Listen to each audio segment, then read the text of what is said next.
Get nasty on a Tuesday. It's the Fast Lane on 101 ESPN with Andrew Marsh and Carey Davis. I'm Anthony Stalter. Jamie scheduled to join us at 3 o'clock from the road as the Blues take on the Canucks tonight. Pregame right here on 101 ESPN starting at 8 o'clock. A lot of buzz surrounding Nolan Arenado right now as Cardinals president of baseball operations John Mozeliak acknowledged that the Cardinals are interested in trading Nolan Arenado. Quote, ultimately, it's not demanding a trade. He's not telling me I have to do it, Mo said. But I think the best interest of both sides, I'd like to find him someplace. No secret now that the Cardinals have been shopping Arenado. So why don't we go over the options, guys? Because we have talked about trading Nolan Arenado in various ways. But why don't we just go ahead and lay out all the options? I see three options. Okay. One, you keep him. Well, that's not trade. I don't know what that's going to look like in 2025, but you keep him.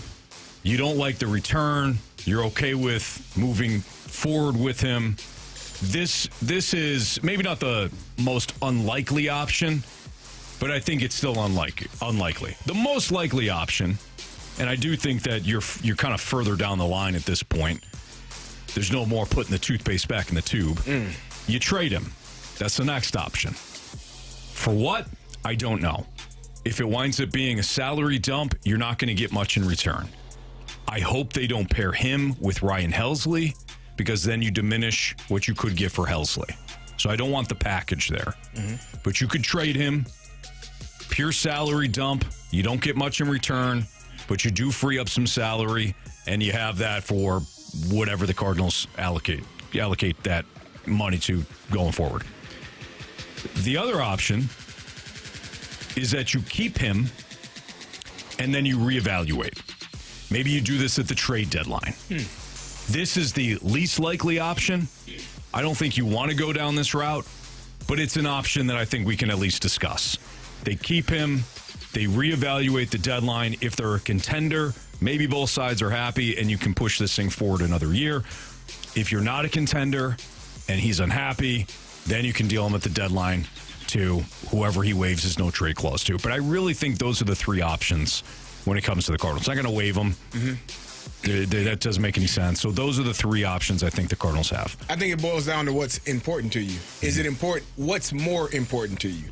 Is it more important to dump salary? Is it more important to get prospects back in return? Is it more important to, have something that can help your team in the future? I think that's essentially what you said, because if you're dumping salary, you don't care what you get in return. Like, you're like, okay, we want to get this money off the books. We'll trade him give us whoever you got. Lower salary than what we're paying him now. Yep. Fine, no problem. No, we want, this guy is a future Hall of Famer. We need to have something in return if we're going to trade him. Okay, what is that? And which direction or who are you looking at to get that return from? I think that is the most unlikely one. I don't think you're going to get anything of value in return. I think what you're going to get out of this trade is you're getting the salary off of the books. If you're expecting more than that, good luck. Because what you have done now, when people know a player wants to be traded, you lower the market. Oh, he don't want to be there. I don't have to offer you anything. I can give you what I want to give you because I know he doesn't want to be there. You know he doesn't want to be there. And I also know you don't want to pay him. So here's a bag of cookies in return. What kind? Chocolate chip. Thin Mints. That's the number one seller. What are you talking about? We just talked about this yesterday. Yeah, Thin Mints. You knew the answer. You got to put those in the freezer, too. Those are solid, yeah. I don't like. I'm a tag along. Or is that the what's the peanut butter one? Do-si-dos. Sure. Okay. Yeah. I don't know. You just altered it, though. Maybe a wide variety of cookies. Just a bunch of Girl Scout cookies. Just a bunch of them. Yeah. As many as possible. Yeah. For a full year. I don't know. Prefer a soft chocolate chip cookie. Warm? Yeah. Yeah. What about the milk chocolate cookie? Yeah. I don't think the Cardinals are getting that, though. Nah. Yeah. No, you're going to get some stale Oreos. You're going to get a player to be named later, or what did Jamie get? A hotel room for a night? A hotel room for a night at the casino. Yep. Yeah, there you go. You'll be lucky if it's at the casino. True. I do think getting his contract off the books would be beneficial, though, later down the line, when you eventually have to, start spending money to make this team good. Yeah. Not that they can't be good this upcoming year, but our expectations are below this table right now. Mm-hmm. But I do think it could be beneficial just to, just get rid of it. Like, just get rid of the contract, move on. Just move on. Yeah, the tenure it didn't. Ultimately, it didn't work. I wouldn't call it a failure. It just didn't work. And you're not going to get a top prospect for Nolan Arenado. No. Even if you eat the contract, you're not going to get that. No. I think, Carey, you bring up a good point in that. What do the Cardinals want? What's most important? If I'm the Cardinals, what's most important, believe it or not, is freeing up the spot so I can continue to evaluate young players. Well, there you go. Let's keep in mind where the Cardinals are currently at as an organization. They are in a transition. And when you're in a transition, keeping veteran players that probably don't want to be here anymore. I mean, let's just call a spade a spade. Nolan Arenado is a professional. He's going to say the right things. But this was somebody that worked his way out of Colorado because he wasn't happy with the direction of the organization. Now it's 4 years later. You think he's good with this? No. He wants to be with a contender. So keeping him doesn't make a lot of sense. You're in a retool. You're in a transition. Freeing up that spot at third base so that you can evaluate Nolan Gorman on an everyday basis holds more value right now with where the organization is at than keeping Arenado and paying him well over what he probably should be based on the production. Right. So you find a suitor, you find a team that he's good with, you take virtually nothing in return. Doesn't that feel bad? You get the contract off the books. Doesn't that feel bad? Doesn't that feel like you lost? Yeah, you get the so we're assuming that wherever he goes, they're taking the entire contract now? I don't know if it's the entire thing. Because you're still $5 million the Rockies are still paying no matter what. Well, whatever's left for the Cardinals to pay, we're assuming that they're going to take over that entire. I don't know if it's going to be $64 million for the next 3 years. Yes, I don't know if it's going to be the entire thing. I have no idea. That's the other part. They may have to eat some of it. That's the other part. So you're getting a large portion off of the books, but you're still paying them. Right. And you're not getting anything in return. And so I think when you lowered, in my opinion, the value when you start speaking, we're going to do, he wants to go, we want him to go, it's time to move on.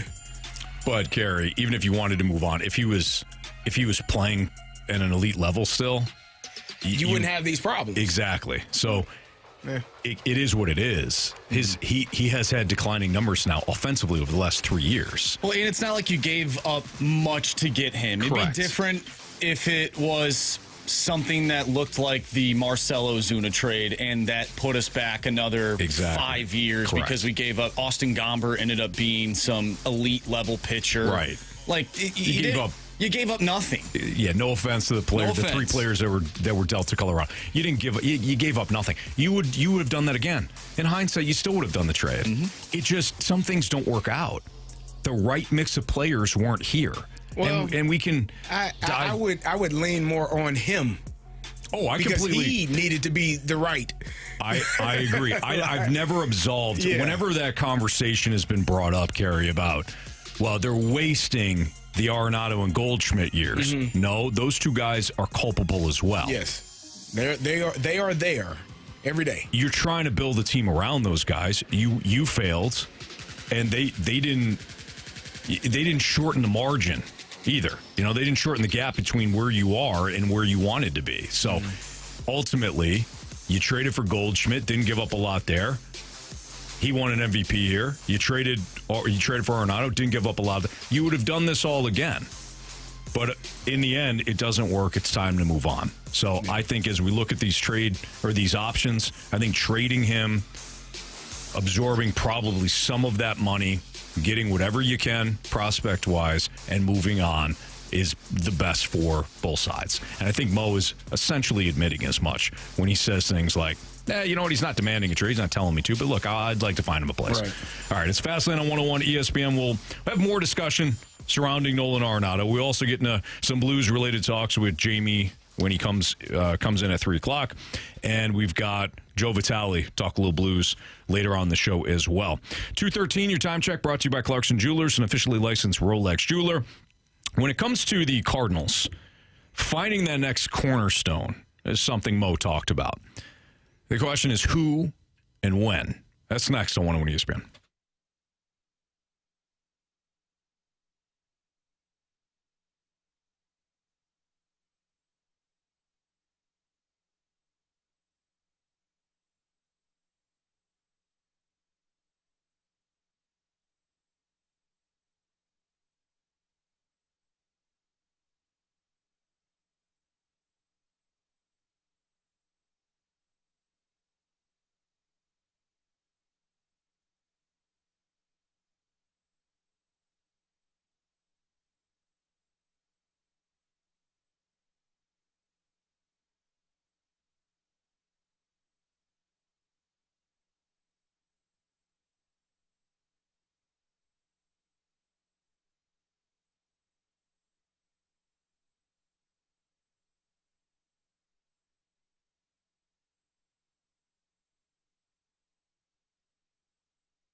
Being a member of the Missouri Athletic Club, they send you these diamond magazines that are really cool. In it, you can look to see what events they have coming up. They just had Breakfast with Santa, awesome event. They've got a Santa's Workshop coming up. They've got a holiday wine dinner. They've got Christmas Eve dinner. They always have something going on at the Missouri Athletic Club.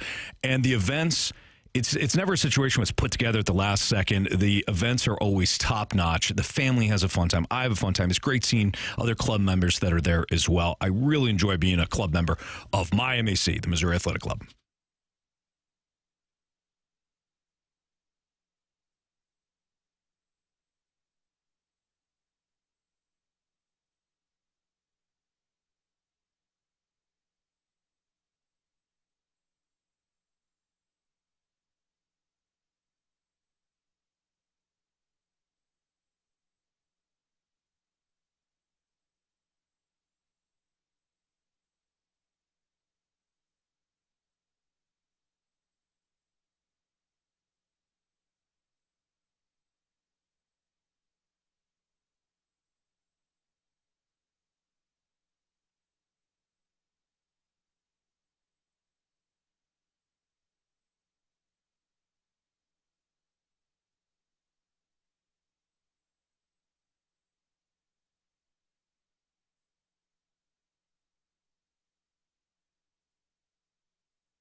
the Cardinals be looking for their next cornerstone piece? Or can they uncover their next cornerstone piece? Let's see. Fastlane on 101 ESPN, Carey Davis, Andrew Marsh, and Anthony Stalter. Here's John Mozeliak, who appeared on MLB Network with our guy Greg Amsinger, who's always bringing that heat.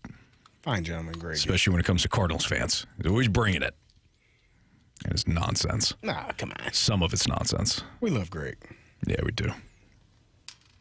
He speaks nonsense sometimes, so we can agree about that, right? Carey? What did Mo say?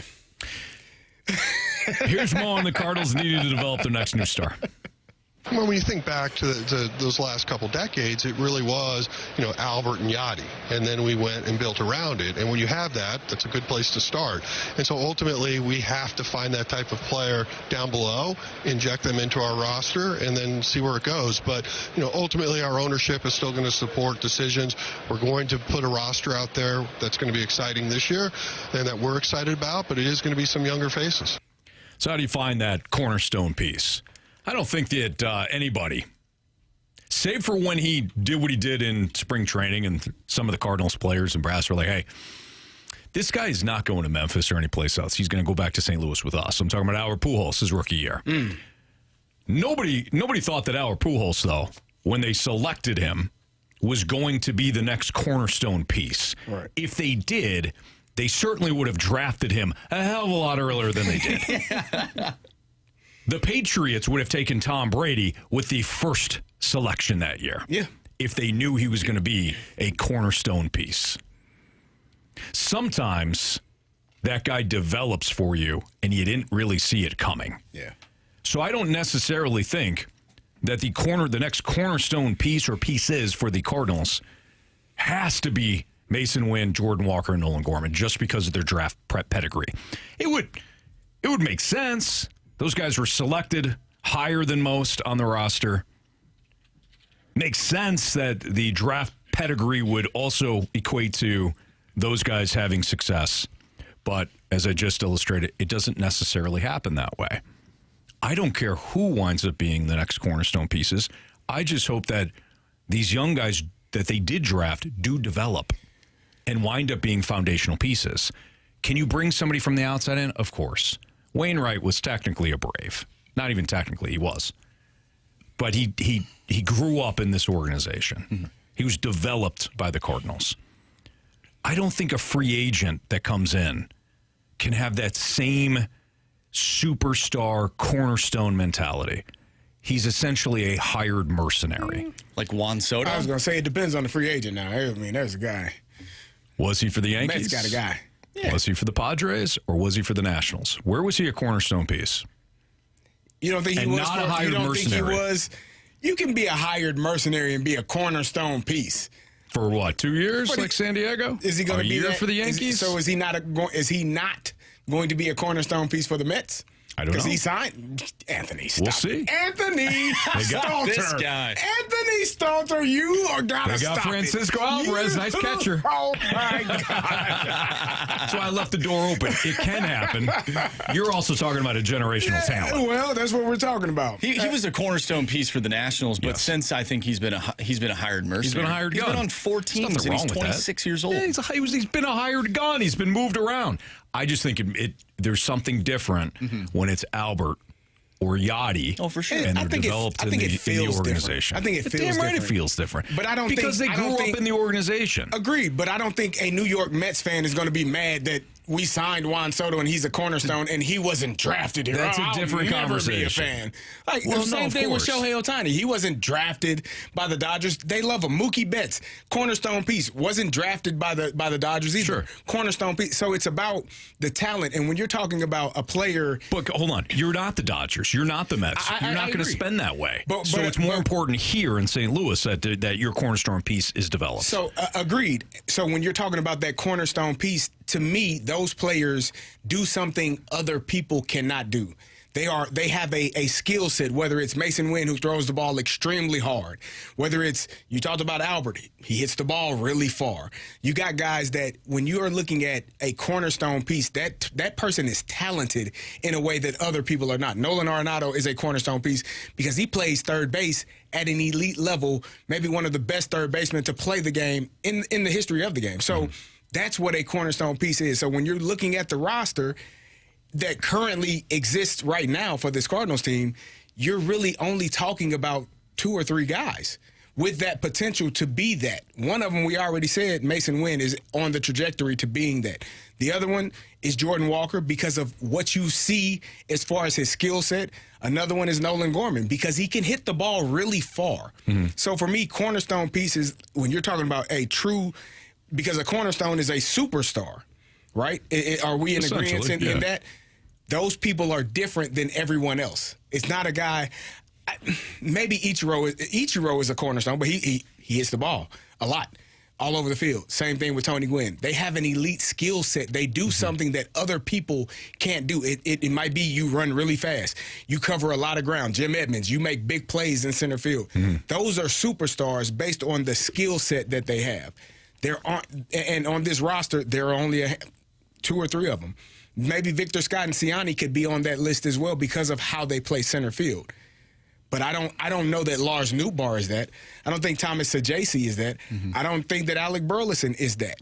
Because there has to be a skill set that translates. Why'd you point at me? Because I don't want to. Why are you throwing shade at me so early in the day?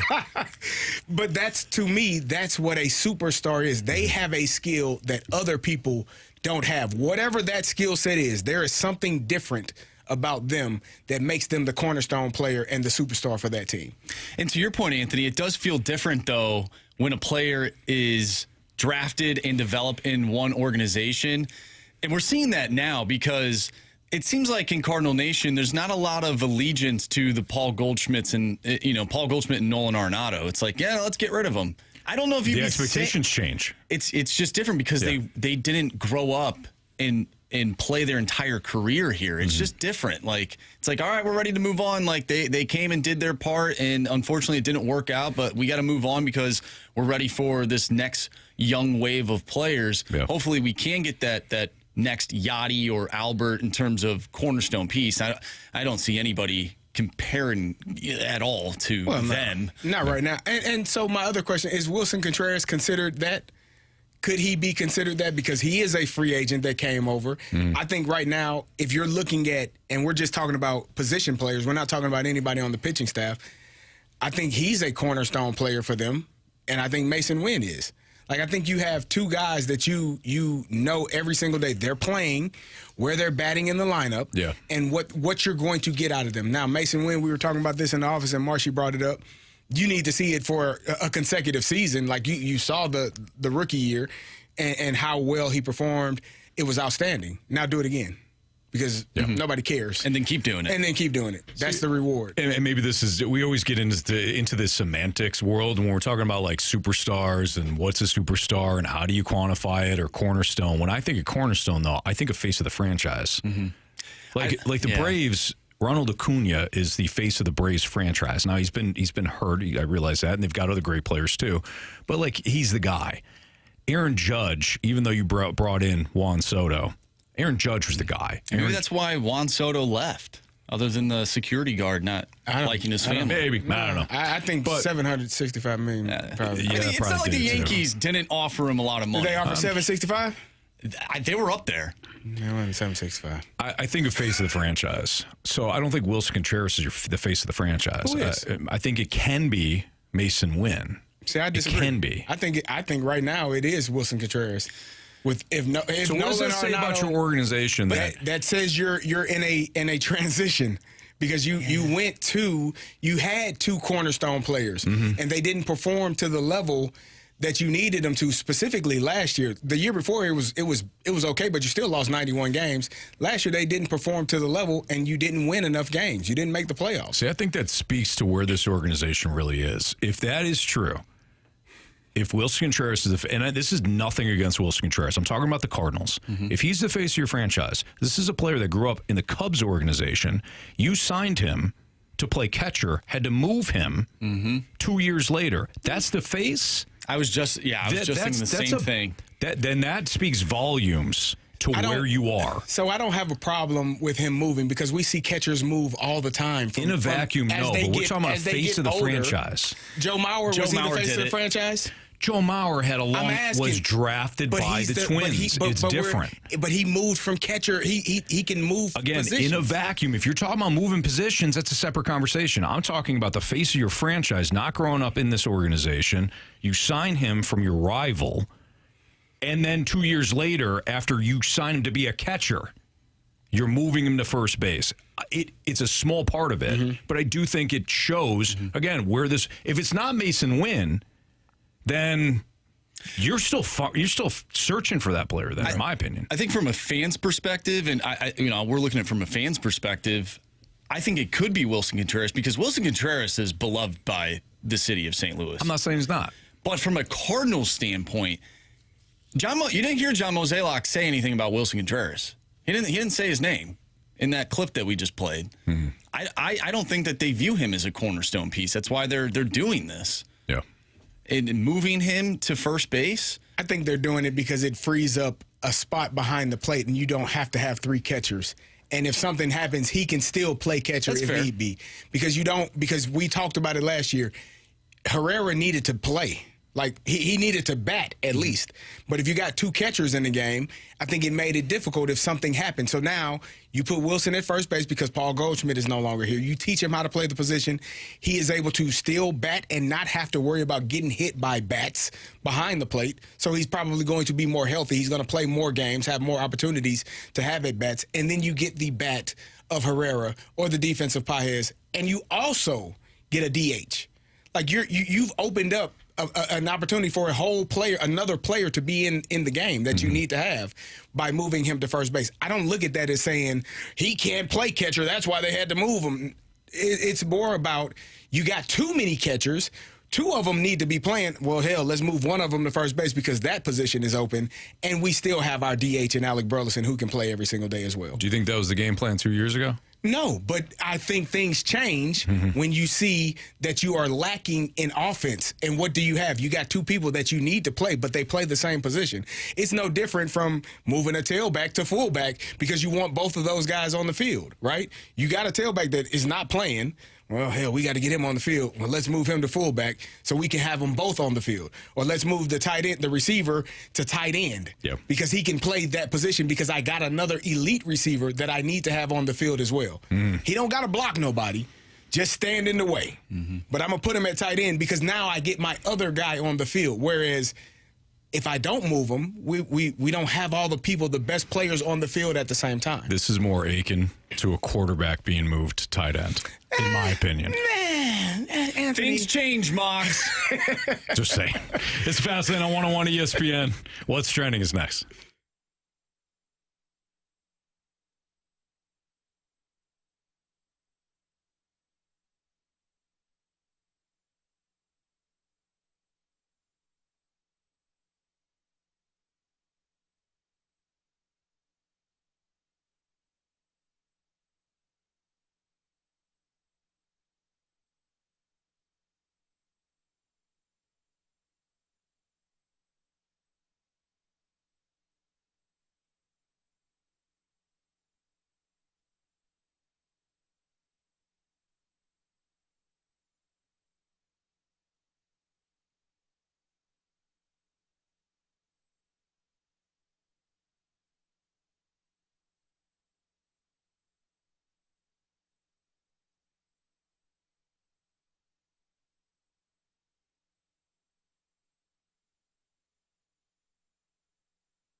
101 ESPN Sports Center.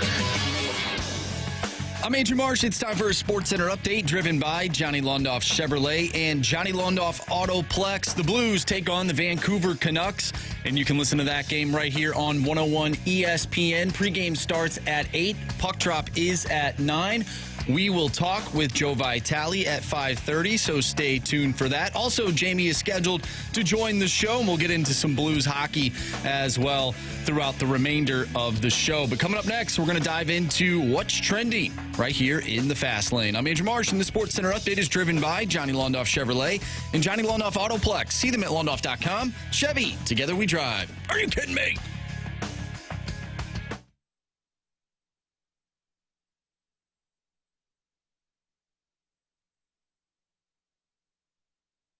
What's trending now in the world of sports? What in the wide, wide world of sports is going on here? What's trending now is brought to you by Goodwill, creating opportunities and changing lives. Together, building a brighter future.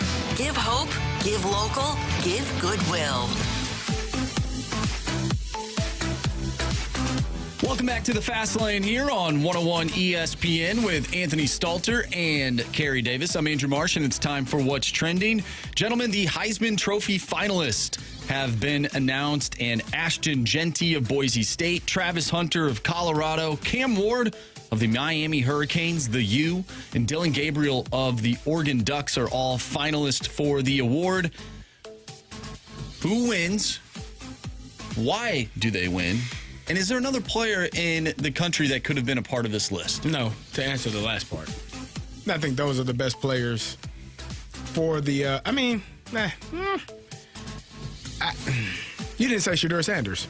I did not say Shedeur Sanders. Yeah, maybe Shedeur could have been there. So, okay, that's interesting you bring that up, because if you have two players a part of the same team as the two best players in the nation, wouldn't that take away from both players being the best player in the nation? Don't go down that route, Marsh. And There's why? something that exists here called the greatest show on turf. What? And you start talking that nonsense, and people start diving into that. So absolutely not, Marsh, and shut your mouth. All right, I will. Sounds like, though, you could agree with me. Good point, though. I think the top two players for the Heisman are Ashton Jeanty and Travis Hunter. I think Cam is probably third, Cam Ward, and Dylan Gabriel is probably fourth. I think Ashton Jeanty is the Heisman winner for a few reasons. One, he's about to surpass Barry Sanders as the highest single-season rushing record in ever, Bob. Two, his team is in the playoffs, and they got a damn bye. And Colorado is, I don't know what bowl game they're playing in, but they ain't playing in the playoffs. And so I think what Travis Hunter did this season will probably never be done again. You'll never see a player play as many snaps on the offense and defensive side as he has this year. But what Ashton Jeanty has done, in my opinion, has been outstanding. And he's done it against everyone. People will say, he played in the Mountain West Conference. Go watch him play versus Oregon. Watch him play that game. Watch him break a 60 or 70-yard run and leave the Oregon defensive backs in the dust. The number one team in the country, he went and rushed for 199 yards, I believe, and 2 touchdowns. That's the best team in the country. If you want me to believe, well, they play a soft schedule, as I hear all damn day from you people. Whoa. I'm sorry. Not all of you. I agree with you. Jeez. But I hear it all day about soft schedules. He did it against the number one team in the country. They weren't number one then, but they're number one now. That team is outstanding, and he did it against them, and he's done it against every single team he has played against. Hands down. To me, best player in the country. First of all, the Buffaloes are playing BYU in the Alamo Bowl. Okay? Oh, cool. That's on they playing Saturday, BYU? 7:30. That's they're in the same conference. Well, they're going to square off. That is a little weird. It is. Anyways, what did you say about Travis Hunter? We'll never see it again? Yeah, we'll never see it to this level. To this level He said again. he played a lot of snaps, so he should win the Heisman. I said no. I Corner said and wide receiver. I said we'll never. You think we're going to see Ashton Jeanty again? How long? When did Barry Sanders break that record? It was 1989. My math ain't good. That's 25 years? No. 35? Well, it's definitely not 25 because I years? was born in 96 There and you I'm go. 28. 35 years. Unless Ashton Jency also plays cornerback in 2 weeks He from now in probably his could. playoff game, He probably could. then Travis Hunter's going to be your Heisman. Nah. Corner, receiver, in altitude, playing that many games. Travis Hunter, come on down. He's your Heisman winner in 2024. I just disagree. I disagree wholeheartedly. I think that in any other year, Travis Hunter, Heisman. Like this year? No, like any other year, besides when this cat from Boise State, from Joyzy State. Ashton, I mean, the guy's he's about to break barriers. Come on, man. He's like 140 yards away, 120 some yards away. Come on. Yeah. What are you going to tell the kid? Hey, by the way, you didn't win the Heisman. I know you just did what nobody's done in 5 5 years. years. But by the way, sorry, this guy played a bunch of snaps When was the on a last time? team that didn't make the playoff. When was the last time Travis Hunter? Are we saying that's Travis Hunter? We saw Charles Woodson do it, not to this level. 98. We saw that, or 97. And is that closer? And he than didn't play. 89. He didn't play wide receiver full time either. played- and you know it. You asked me when have we seen something? And you know it. Something like this. We've never seen something And like we've never this. seen somebody break this record. Travis Hunter, Heisman winner, That's ridiculous. 2024. This is Fastlane on 101 ESPN. What do you got? What do you got, Marsh? Go for it. Floor is yours. I just don't agree. Oh, okay. I thought you were gonna. I just don't agree. Thought you were gonna come back with something. No, I mean Travis Hunter's a great player. He's outstanding. What'd you say, Carey? We'll never see this again. Yeah, I was This talking about Ashton magnitude? Genty. With Travis Hunter. Yeah, with Ashton Genty. We'll never Okay. see it again. Could we see Bill Belichick go to North Carolina? What? Why? Why would you do that? Well, if you listen to something he said, kind of interesting. Maybe he could help change the landscape in college football if you're not thrilled with the way that teams are using the transfer portal. That's next on 101 ESPN.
span of 24 hours, I have kind of flipped where I'm at with the whole Bill Belichick, North Carolina story. It's Fastlane on 101 ESPN. Andrew Marsh, Carey Davis. I'm Anthony Stalter. When I first heard the news, guys, I thought, there's no way. Maybe you're kind of flirting with a college team to just say, hey, NFL, I've got options here. Mm-hmm. But when I heard Bill Belichick talk on the Pat McAfee show about what he would do in terms of like building the program for a college program, not just North Carolina, but any college program, I thought, oh, wow, he's already recruiting. Listen to this. Here's Bill Belichick on Pat McAfee's show. Let me put this in capital letters. If. If I was in a college program, the college program would be a pipeline to the NFL for the players that had the ability to play in the NFL. It would be a professional program, training, nutrition, scheme, coaching, techniques that would transfer to the NFL. It would be an NFL program at a college level and an education that would get the players ready for their career after football, whether that was the end of their college career or at the end of their pro career. But it would be, geared toward, developing the player, time management, discipline, structure, and all that would be life skills, regardless of whether they're in the NFL or in somewhere in business. And I feel very confident that I have the contacts in the National Football League to pave the way for those players that would have the ability to have the opportunity to compete in the National Football League. Whether they're good enough or not, I don't know, but they would be ready for it. I don't have any doubt about that. So, that would be the first comment that I would make, relative to the structure of the program. It would be an NFL program, but not at the NFL level. I don't know what you heard, guys, but what I heard was he's already recruiting. He's already sending out the message of, if you want to play in the NFL, come see me. Come see me in North Carolina. The other thing I think he's doing, Carey, and based on your face, I don't think you're buying any of this. But the other thing I feel like he's doing at this is he's setting the tone for what the program would be. In other words, I'm only looking for athletes that have goals and aspirations to play at the next level. That sounds like you, great, come to North Carolina. If not, go get your bag of money someplace else. So I hear that, and I'm like, I think he's serious about going to the collegiate level. What do you think? He might be serious. It doesn't matter. I think Bill Belichick is one of the greatest coaches to ever do it. What he just said is no different from what they have at the University of Michigan, the University of Oregon, the University of Iowa, the University of Illinois, Alabama, Georgia. Sure. Like, every school has the nutrition. They have the coaches. They have the pieces in place. You think Kirby Smart can't call the Detroit Lions, Dan Campbell, and say, hey, Dan, I got a player? Yeah. You think that Dabo Swinney can't call Matt LaFleur and say, hey, I got a guy. I know you all are looking for this position. Like, that's not what's going to make a young high school or college transfer portal kid say, I want to play for you because you can get me there. Sure. They're all about the money. Or the car or whatever. How can you, I do want to play in the NFL. Let me see what you got. But are you going to pay me more than school X over here? Because they just offered me 6 figures. So what you got, Coach Belichick? I got 6 Super Bowls. Yeah, but and none of that matters. You don't think so? Hell no. Yeah, I'm sure you're right. I am. It doesn't. I'm sure you're right. To this athlete, it's just... This is a different... What's the money? And so the next question is, how does he, being, old school, older coach, older gentleman, been doing it for a long time in the NFL, where your job in the NFL is, I'm motivated because this is how I feed my family. When you're 18 to 22, you don't got no family. Yeah, I'm going to party. I'm going to hang out. Now, you'll have a select few that are dialed in, and those guys are the ones that get drafted in the first round. Yep. There's a difference, and this is the problem that when you are a college coach versus an NFL coach, everybody in the NFL is in the NFL. They understand, now not all of them, but more majority of them do understand the significance of being there. When you're in when you're coaching a college team, All those guys not going to the NFL. A vast majority of them aren't going to the NFL. You probably have a handful each year that make it or make an NFL roster from your college roster. So how do you relate to those players that don't have the skill set or don't have the ability to play at the next level when they aren't producing in the manner in which you want them to, when they don't understand the coverage concepts and why you just changed it from this quarter to the next quarter and they can't figure it out. And now you're getting your head beat in because it's more, you just have more time to work with them in the NFL. It's more on that player to do their job. Otherwise, they don't have a job. In college, you got 20 hours a week. Yeah. It's not as simple as, in my opinion, as it sounds. No, I agree with that, Carey. I think you laid that out perfectly. But before we jump down the line and talk about whether or not it would work, do you think, based on what he said, that he is interested? Oh, it sounds like he want to coach. Okay. And it sounds like none of those NFL teams were eager to hire him from what we saw from last year, right? There was no team saying, oh, yeah, I need Bill Belichick. And if you're looking at the coaching cycle going into this year, what teams are going to need coaches or be looking at coaches? Chicago Bears, you think they want him coaching Caleb Williams? Do you think the New York Jets want him back in the fold? He doesn't want the Jets, yeah. Do you think what other teams are the only team that maybe the Raiders are going to move? I don't think they'll move on from Antonio Pierce. Yeah. What about the Giants? Are the Giants going to move on from Dave That Hall? would be the one I think it'd be interesting. Maybe that's obviously it. He's got ties there. He's coached there before. The other team I could see is if the Saints had any interest in him. You think he wants to go to New Orleans? I wonder if he wants to stick it up Atlanta's ass for two games a year. Okay, well, that would be a thing. This is not. I mean, we're talking about somebody that. You think he wants to go to Jacksonville when Doug Peterson is let go? Like when you're looking at the coaching carousel of what will be open this year, there aren't many opportunities for play. All of the teams in the NFC North are good, except for the Bears. They're not bringing him in for Caleb Williams. NFC East, maybe the Dallas Cowboys, but I don't think the Dallas Cowboys. You think Jerry Jones and Bill Belichick could work together? I don't think Belichick would want that. So he's probably looking at what's possible and what could be open going into 2025 and like, that's not a fit for me. Yeah. Let me go to this college game and continue to add to my legacy. But everything that he said is what is already being done at every school. Yeah. Like it's already being done. How are you going to relate to some of these younger players who don't lock in the manner in which NFL players do? Because there is a huge leap from the amount of information, the amount of time, the amount of work you have and are able to put in when you're in the NFL versus when you're in college. Yeah. How can you maximize that in a shorter span of time? Sure. All right, it's Fastlane on 101 ESPN. We're scheduled to be joined by our guy, Jamie Rivers.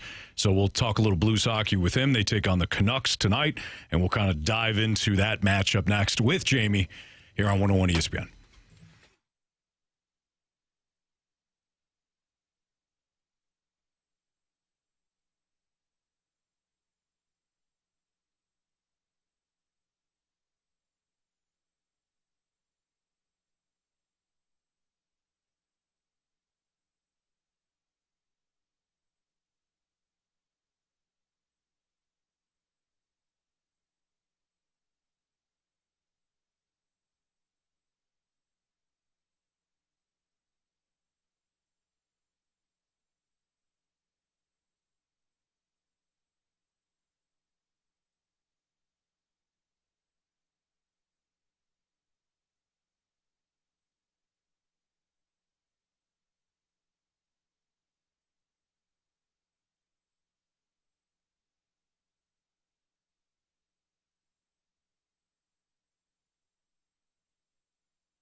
The Blues are in Vancouver tonight to take on the Canucks and wrap up their road trip.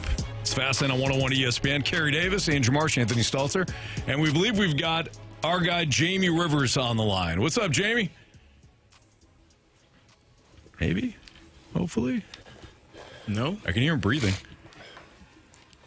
Maybe he doesn't have. Maybe he doesn't have us. Jamie. Hey. Hey. Let's hope that's not a delay. What's up, Jamie? No, I'm good, guys. Marshy's got to let me on the video, though. Oh, Marsh, you got to let him on the video. You got to send him the link and stuff. There He we sent me go. the link, but he hasn't let me into the meeting. Oh, yes. Oh, jeez. Oh, there we go. Okay. Hey. Jamie, how are you?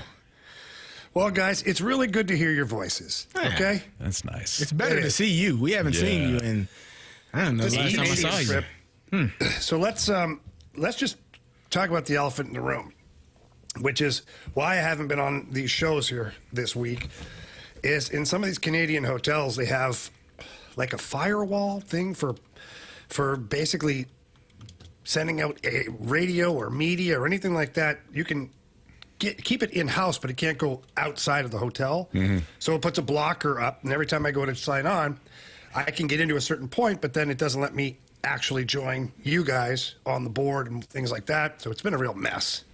We've just been telling people that you hate our listeners. Oh, Anthony, you know what? They know that's not true. I love our listeners. You'd have been better off saying I hate you guys, you know? Yeah, it's true. They'd be like, well, okay, that makes sense. Yeah. No, I'm just kidding. Look at Carey looking all smooth. Hey, He's trimmed man. up the beard, shaved his head. Trying You to. went to Pittsburgh. I did go to Witness Pittsburgh. protection, huh? Had a good time. Had a great time in Pittsburgh. Great time. I saw that, man. Talk to me about it a little bit. Man, it was. I was telling the guys yesterday. So my my backfield running mate Willie Parker got inducted into we call it the Hall of Honor. So it's like the Ring of Honor for some teams or the Hall of Fame for whatever team. They got these really cool jackets. Most teams do. Like I saw the Falcons had a red jacket, like the gold jacket, like a suit jacket. Red jacket, gold jacket. The Steelers give them like Letterman jackets with their names on them and their numbers. Cool. So it's and their name on, like, it was a really cool experience. Got to see that. Got to see we have a museum at the stadium which has the Hall of Honor. I didn't post that video, but it is so much stuff in there from the time the Steelers organization started till now. It's just it was a really cool experience, and got to go to the game on Sunday, but really just got to hang out with the guys. You know how that is. Like when you haven't seen some guys in so long, and it's like you just pick up right where you left off. Conversations, hanging out, and obviously having a few beverages. It was a good time. Now, Carey, I have to ask you, because I think I know the answer. And based on what I think I know, I feel like it was maybe a really huge missed opportunity. But I was just wondering if you had a chance to go over the "Here We Go" with all your teammates. No, we didn't. And have everybody sing it together. We didn't get that done, unfortunately. It slipped my mind. But we did. Would've been nice to have the video. We did all do Renegade. I mean, Renegade plays in the stadium. Yeah. It's a great time, man. But no, I didn't get that. Here we go. But we are winning, so you probably will see the Pittsburgh going to the Super Bowl. Here we go. Yeah. You missed that, didn't you, Jamie? Huh? I did. I feel like I wanted to see all of you and your Super Bowl teammates do it, you know? Jamie, tonight, our St. Louis Blues are in Vancouver. They wrap up this road trip, and it has been, overall, it's been successful. But they were out in the East Coast. They came back home for one and then back up to Canada. So this is, I have to imagine the boys a little worn down and ready to come home. Yeah, honestly, Anthony, I don't know what they're feeling, okay?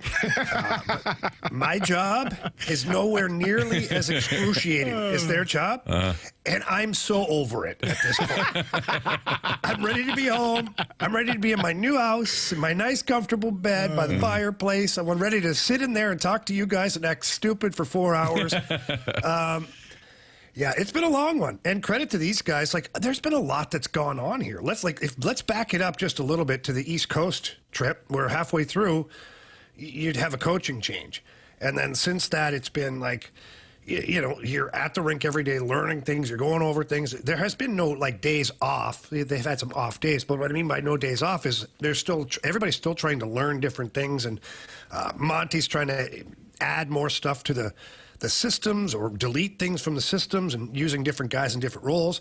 So along with all of this travel and all these games, I mean, everybody's still getting used to the new way around here. So credit to this team for playing as well as they have been and playing with the energy that they've had, because it's not easy. People think it's easy. It's nice with the planes and the hotels and all that, but you're constantly disrupted, and it's just never quite like being at home. Yeah, I would imagine so. When you look at this Canucks matchup, first of all, let's go back to the Edmonton game. So this was bound to happen at some point. Jim Montgomery and the Blues were going to lose one in regulation under Monty. To me, a couple guys didn't have their best nights. Broberg didn't have his best night. Binnington didn't have his best night. That's going to happen, right? Did you see anything else that was different from the previous games under Jim Montgomery? Yeah, so, look, Edmonton's a type of team that can cause you to make mistakes. They've got a lot of speed up front. They've got such high-end talent in McDavid and Draisaitl that you're bound to make a mistake, and it's not even that it's a bad thing. It's just that's what they do. They put pressure on you. My biggest takeaway was that the second period felt like they sat back a little bit. And, they weren't pushing forward. Yeah. And it took all the way to the third to see the team kind of play with some of that energy and emotion that we've seen since Jim Montgomery's taken over. And look what happens. You narrow the gap to one, and then the one that comes off the wall. I haven't really talked to Jordan Binnington about it. I wasn't really going to ask him, what happened on that one. He probably doesn't really want to talk about it, but I don't think he saw the puck. Mm-hmm. Based on how it got through there and his reaction and how there was very little motion from him to even try to save the puck, makes me believe that he didn't see that puck, which sucks because that created that 2-goal lead again for the Oilers, and that was almost insurmountable at that point because the Blues have been picking up momentum that entire period, narrowed it to 1 goal. You could kind of feel everything start to tilt the other way, and then the goal is a bit of a backbreaker, which is, again, no fault to anybody involved because you dug a 3-goal hole for yourself to try and get out of, and that's not ideal. So I think that in that game, it was a period and a half of just not playing with that emotion and that intensity that we've seen. Not that they weren't lazy, it was just you're unsure. Edmonton plays a really solid, fast, good offensive game, and you can at times get caught just sitting on your heels because you're wanting to defend. It's like fighting someone who's all on offense, and instead of throwing punches back, you just try to block the punches all night. Mm-hmm. Well, you can't score points that way. Right. So then the Blues started, in the third period, started to punch back slowly but surely, and you can see that there was a much different game at that point, but it was a little too late. So the Blues take on the Canucks tonight. The Blues have points in 8 of their last 9 games against the Canucks. They have also won 4 of the last 5 matchups at Rogers Arena. So things, at least from a head-to-head trend standpoint, things look good for the Blues.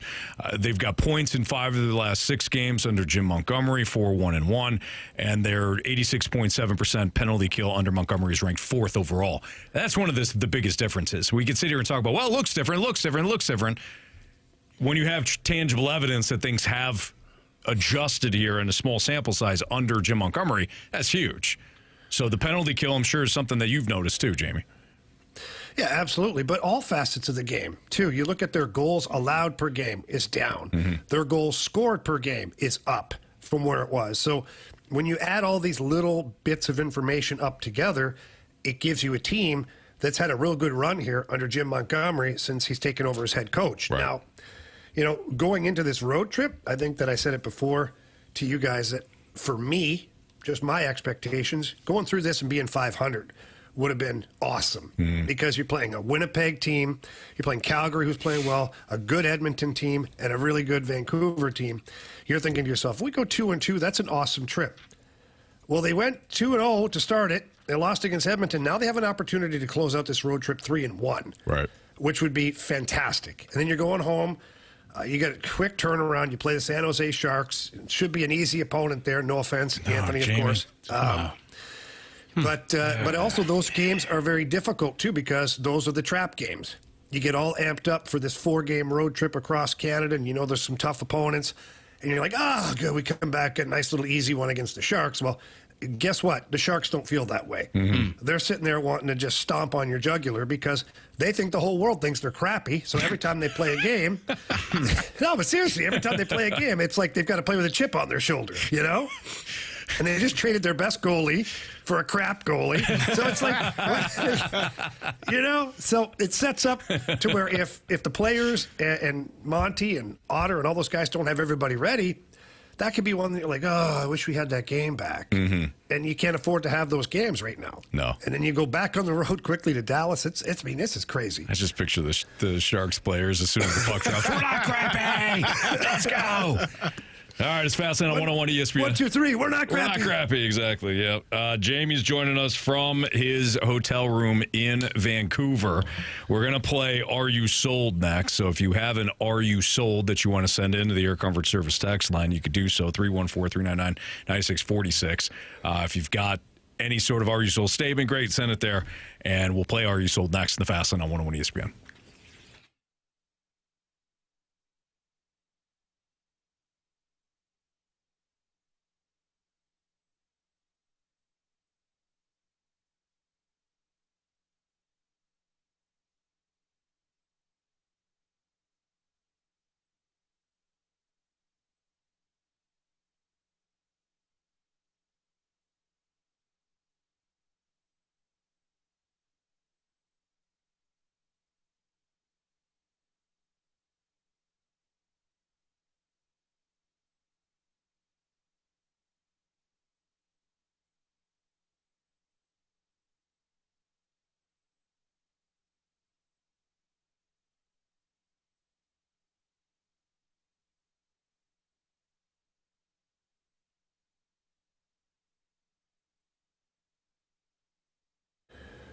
If you're looking to save money on your car or your home insurance, please call my friend Tracy Bibb at the Bibb Agency.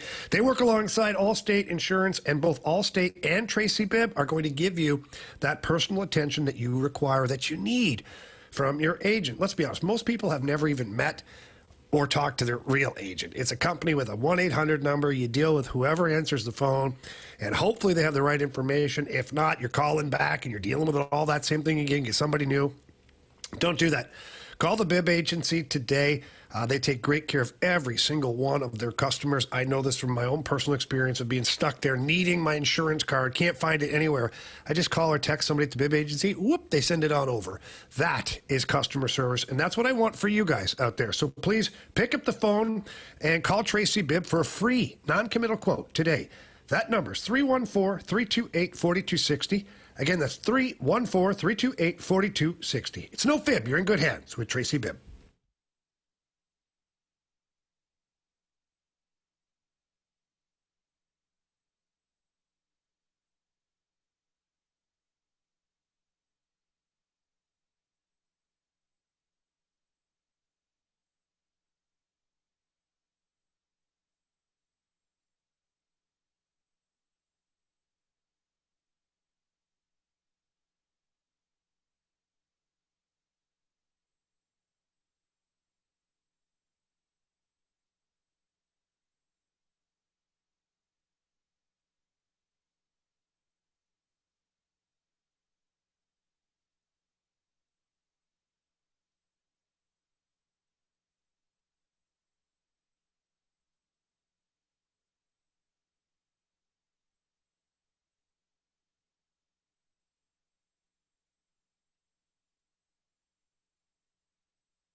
with Jamie Rivers live from his hotel room in Vancouver ahead of tonight's Blues and Canucks game. By the way, you can listen to the pregame of that right here on 101 ESPN starting at 8 o'clock. We'll have the game coverage for you as well.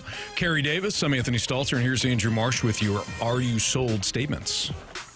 All right, let's start off with the Water Boy.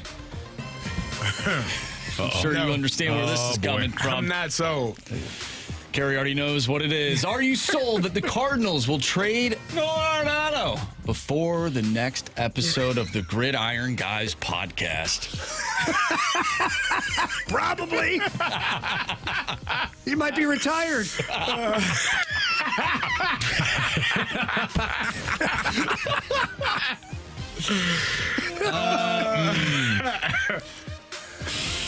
Damn you, Waterboy! He's consistent. Gentlemen, your thoughts. He's actually motivating me to get back in there. It might be part of the trick. Oh, man. Maybe I'll just do a you're Gridiron really Guy hooked him. podcast. Or Carey could just do a Gridiron Guy podcast. You guys must have really hooked him with that one you did. That's true. They always say, leave him wanting more, Jamie. And Carey and I did so. Oh, man. Yeah, I think they will probably trade him before the next Gridiron Guys podcast. Yeah, Friday. Jamie, Carey and I were laughing. We're walking out to our cars last week, and we're laughing at the sheer just overzealous stupidity that we had during that last podcast. We said, we're going to do 2 a week. We can't even get in there for one. We had a game plan. We did have a game plan. Yeah, game plan was in all honesty, we were revving it up. Mm-hmm. And then schedules and kids and life and... Well, nobody took the lead either. Like, none of us were like, Carey, let's do, we got to do this. Or Anthony, come on, man, we got to do this. We are pretty similar in that regard. Yeah. If you didn't bring it up, I was like, yeah, all right. Maybe you did it without me. So he was supposed to. I was supposed to do one of them. He told me I had to go out of town. He's like, don't worry about it. I got it. I'll do it. Yeah. And I asked him on Monday, I was like, how'd it go? He's like, I didn't do it. Yeah, I didn't do it, Carey. Sorry. Anyways, I am not sold that. No, I am sold that the Cardinals will trade Nolan Arenado before the next episode of Gigi. Well, you guys got 7 to 10 days. 7 to 10 days. Okay. Yeah. Right. Oh, yeah. We got plenty of time then. You guys will be fine. Yep. Yeah. If you get 2 in for that. Well, let's not get ahead of ourselves now. Jamie, you're asking a lot. Yeah. You really are. From the 573, are you sold that there is a franchise quarterback in this upcoming NFL draft? Yeah, Shedeur Sanders. He's a franchise quarterback. He's spectacular. Is he the only one? I think Quinn Ewers has some people have taken a look. I don't know that Cam Ward is a franchise quarterback. Yeah. Who else is that? Who else is out there? The kid, the guy from Penn State. Why am I?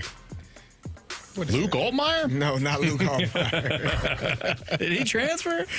No, I don't think. Isn't Allers? Yeah. I don't think outside of Shedeur Sanders that there is a franchise quarterback in this upcoming draft. So, sorry about your car.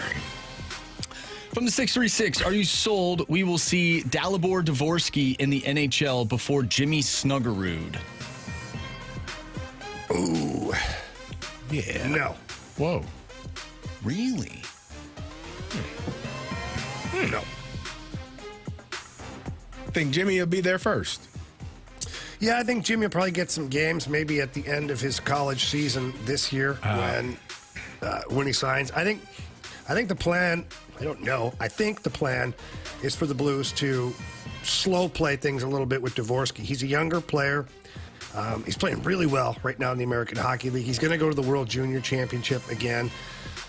So I just think you could see Snuggerud before, based on just circumstances. That's all.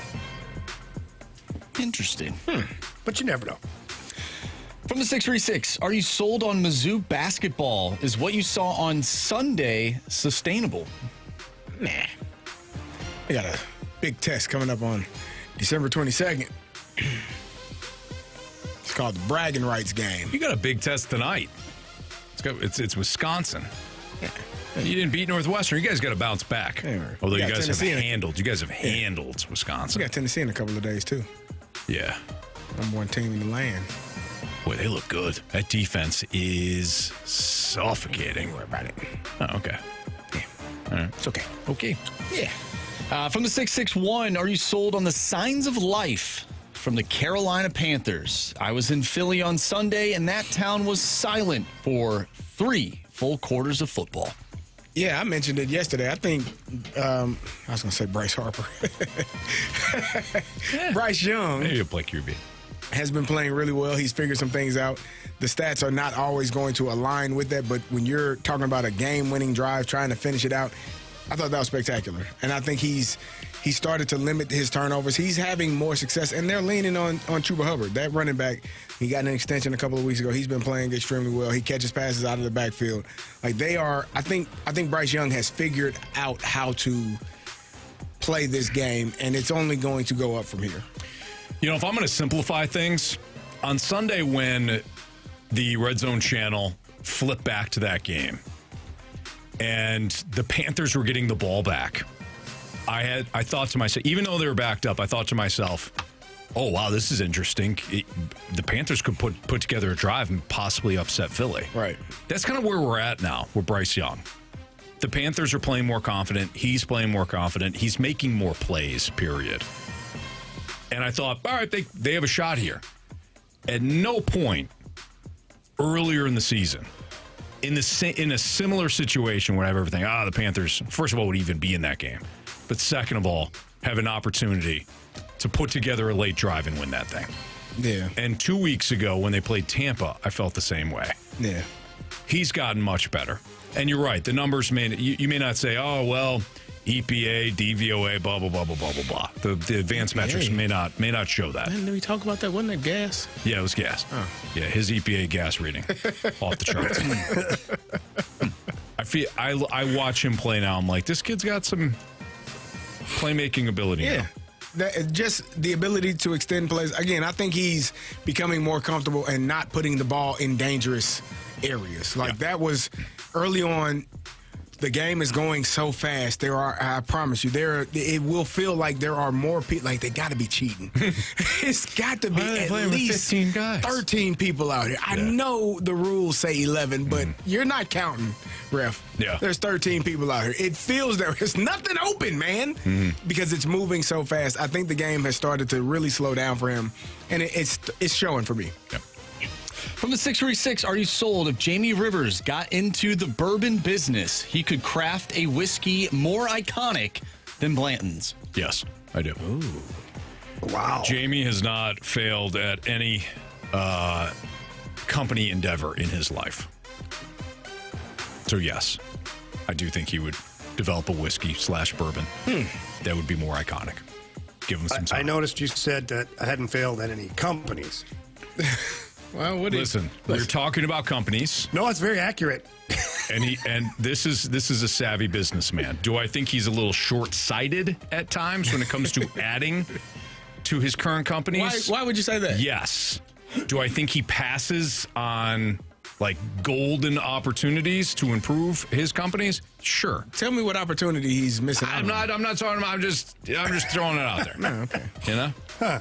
Clear. Do I think that he needs to clear it more often? Probably. Yeah. Yeah. But this man knows two things: companies and bourbon. I do actually. It's oddly enough, I did a barrel pick with our good friends from Dirt Cheap, and there's an Angel's Envy that's still available at the Kisker Road location, and it's the barrel pick that I selected. It's called Let's Get Dirty. So you get in there. Ask Julie, she runs that one. Say, hey, I want a bottle of Let's Get Dirty. Nice. I'm telling you, it's good. You'll the Angel's Envy has it's not Blanton's. The Angel's Envy has become my favorite bourbon as of late. I enjoy Absolutely. it. As it should be. It is very, It's me. You're a very spiritual man. Yeah. It can be perfect for you. Yeah. Feel good. There you go. I'm going to drink it.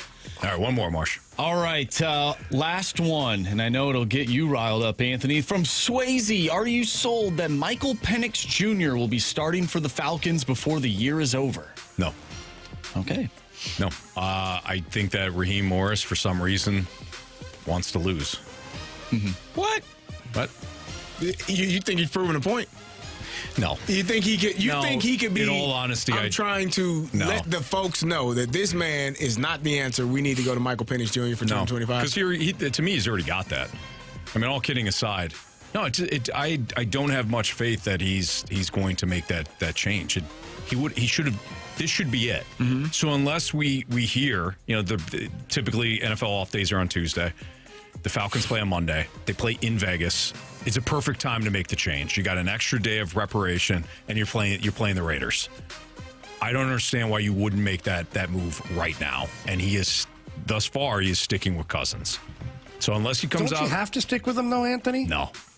What? No, seriously though, from a financial standpoint, and for the ego of the front office and all that crap, how do you go half a season and then be like, yeah, we're done with this guy that we just poured a whole pig amount of money into? Yeah, to me, he's done. He's got 8 interceptions in 4 games with 0 touchdowns. He lost you the Chargers game. The defense stunk last week, so you can't really put it on Cousins, but he did nothing. 3 something in scoreless, meaningless yards. He lost you the Saints game, along with Koo. Like, you have no vertical passing game, and he's colorblind. He has no idea. I mean, maybe he thought he was still playing for the Vikings last week, and that's why he hit 2 DBs. But he's never played for the Chargers, and he hit those fools in the numbers 4 times. There is no vertical passing game right now for this team. It's over. He can't move. He's a sitting duck, and he's costing you games by turning the ball over. So if you say this is my guy, you're clearly just going with Cousins for the rest of the year. You've already made that decision. So, told you guys 4 weeks ago Tampa was still in the mix. You did. I told you guys 3 weeks ago the Bucs would win the division. You did. You guys laughed at me. I was wrong. It wasn't just that we were laughing at. Oh.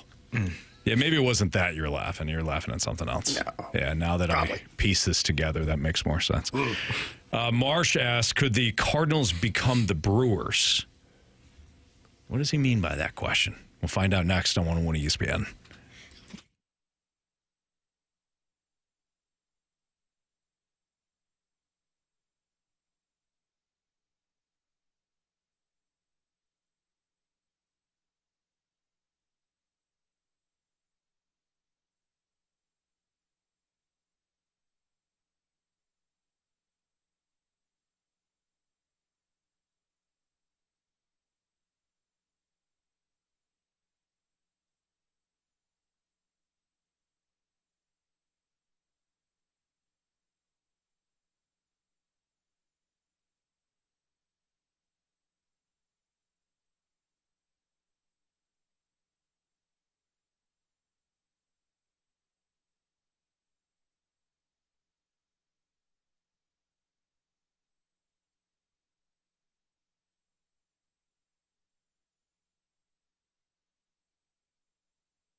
Circus Sports Las Vegas. I'm sure most of you know by now about the casino in Las Vegas, but let me tell you about the backstory.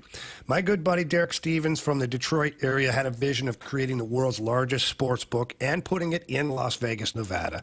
He did that. Now he's putting the world's biggest sports book in the palm of your hand. He's created Circus Sports Illinois, the app. It's got that old school Vegas feel to it, caters to those that are familiar with betting, which is why their lines are as aggressive as they are. There's no promos either. The promo is in the price as well as the payoff. They've got those tight money money line splits. They've got the great player props, team props, parlays, all of that stuff. And I look at the NHL tonight. I like the LA Kings minus 130 on the money line. I also like the Winnipeg Jets minus 130 on the money line. Those are great odds, great payouts as well. And there's no betting limits either with Circa Sports. That's why you're going to absolutely love playing it. So please don't miss out on the action. Download and bet like a pro with your Circa Sports Illinois app today and join in on all of the excitement. If you're someone you know may have a problem with gambling, call 1-800-GAMBLER or text ILGAMB to 833-234.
ESPN Sports Center. I'm Andrew Marsh. It's time for a Sports Center update brought to you by Saliga Heating and Cooling. The Blues take on the Vancouver Canucks tonight. Pregame starts at 8. Puck drop will be at 9. We'll talk with Joe Vitale at 5:30, so stay tuned for that. Once again, Blues and Canucks tonight. We have Jamie on the road in Vancouver, so we'll talk some more Blues hockey throughout the remainder of the show. But we're going to dive into your St. Louis Cardinals. Could the Cardinals surprise the league, much like the Brewers did in 2024? We'll discuss that next right here in the Fast Lane. I'm Andrew Marsh, and the Sports Center update is brought to you by Saliga Heating and Cooling, an independent American Standard heating and air conditioning dealer.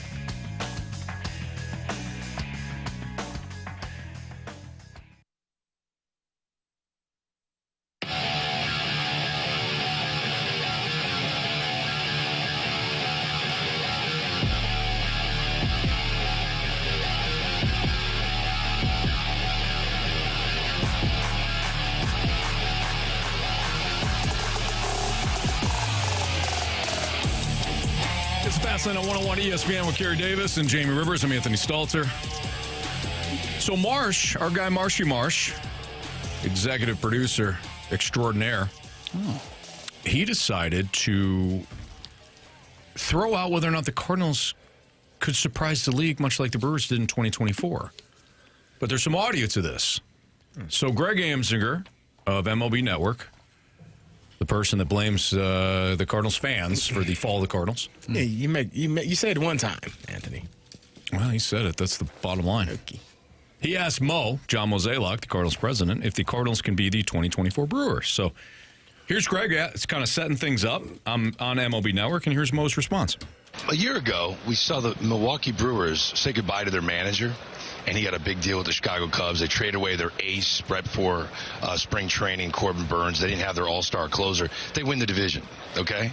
They went in with not a ton of postseason momentum. You guys are sort of in the same boat, not exactly the same details, but no one's expecting big things. Tell us why, that as you do this soft relaunch, as D-Row put it, the St. Louis Cardinals could still win this division. Well, I think we can. Obviously, we need some things to go right.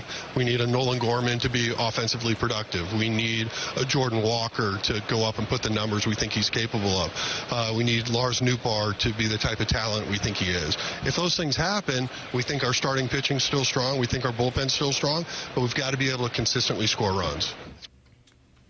So, Marsh, you also posed the question, essentially, to us, the same question that Greg Amsinger did.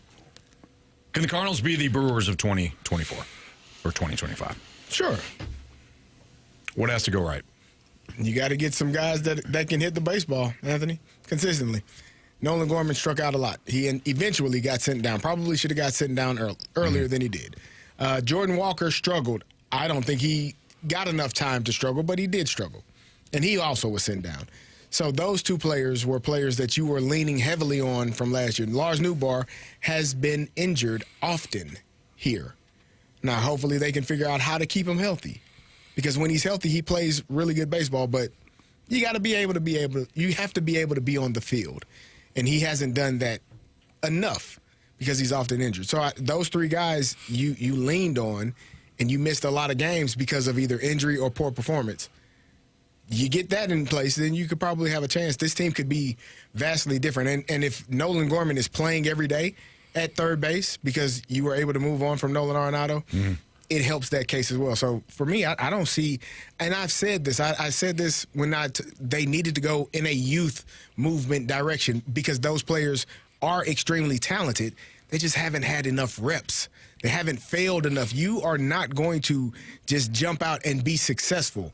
It takes time, maturity to learn how to play the game and play it the right way and see different things and then have the success that you're hoping for. So this may be an opportunity for them to do that. Jamie, Carey says that the Cardinals can be the Brewers of 2024 for next season. Is he drunk? This is a little buzzed, I think. Not terrible, but just enough to where he might want to mix in a water. But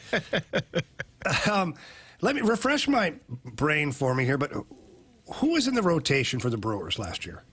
Freddie Peralta was their ace.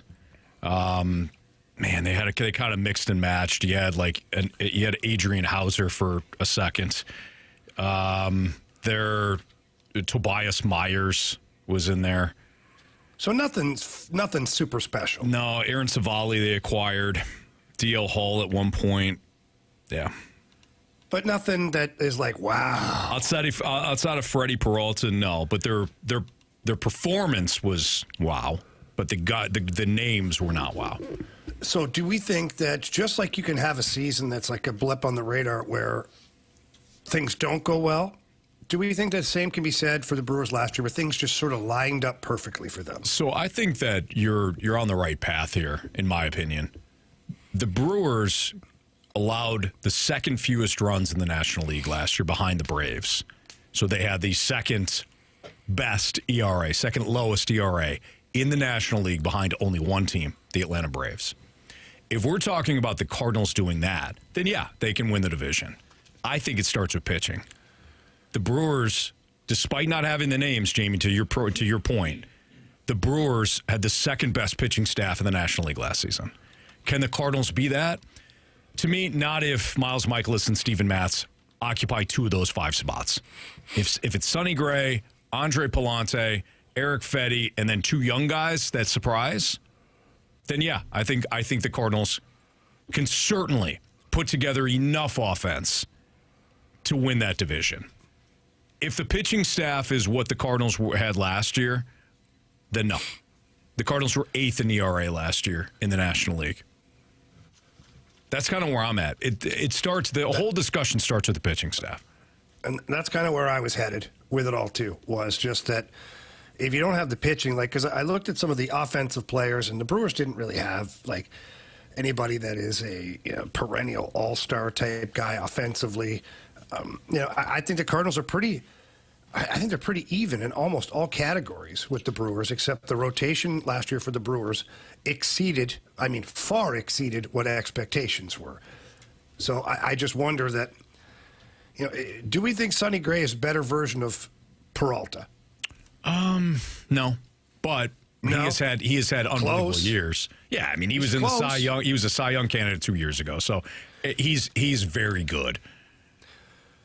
So when you work your way from there, though, then you've got to figure out, again, like I said, did the Brewers pitching staff just completely exceed expectations, or is this what they are now, kind of moving forward? Yeah, that's a good question. I think that's where we'll see, the biggest discrepancy is whether or not that rotation is really what they are or not. Mm-hmm.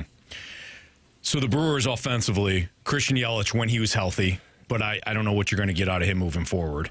William Contreras is their guy. He was the one constant all season long offensively for them. They also had guys like Garrett Mitchell step up.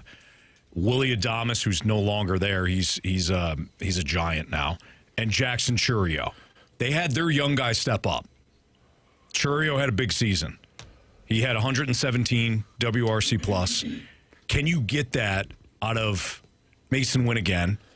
And can your other pieces, your ancillary pieces, do what guys like Rhys Hoskins did?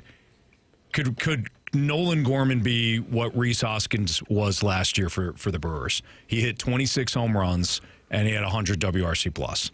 See, I think Nolan Gorman is projected, when you look, you expect him to be a 30, 35 home run guy. I think he can. If he's going to strike out that much, he needs to be the 30-plus home run guy. I think he can be that. I think that's the expectation. So if you're comparing him to Rhys Hoskins, then you can say, yeah, this is the expectation, that this team has some pieces that can be on that same level or better. It will, I think Jamie is right, I think it will boil down to the pitching.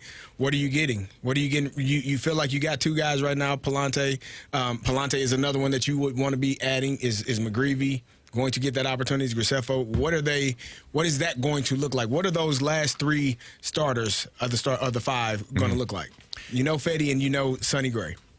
What are the next 3? So beyond the players, though, I know the Milwaukee Brewers front office is incredibly intelligent. They find guys. Yes. They find guys in the draft, and they hit on their free agents. You don't think the Cardinals have done a good job in the draft? I think they've done a good job in the draft. What do they have now? Bryce Terang came, he was somebody that was drafted by the organization. And Bryce Terang hit. Chourio hit for the Brewers. They had young guy, Rhys Hoskins on a 2-year deal, wound up being a really good player. Mm-hmm. The Brewers front office knows what they're doing. They found Willie Adames in Tampa, gave up a reliever, and he wound up being a stud. Just signed for $180-something million with the Giants. They'll replace him with somebody. Can the front office for the Cardinals, this version right now, can they fill in the gaps successfully? Can this organization develop guys like Nolan Gorman to be an everyday player, like Jordan Walker to be an everyday player? Because I know the Brewers are going to do that with their young guys. They've proven it. So that's the difference right now. We can sit here and look at the rosters and say, the Cardinals they can have their versions of guys, but can they fill in the gaps like the front office does for Milwaukee? We'll see. It's Fastlane on 101 ESPN. We're going to do our NFL 4 downs ahead of the Gauntlet next on 101 ESPN.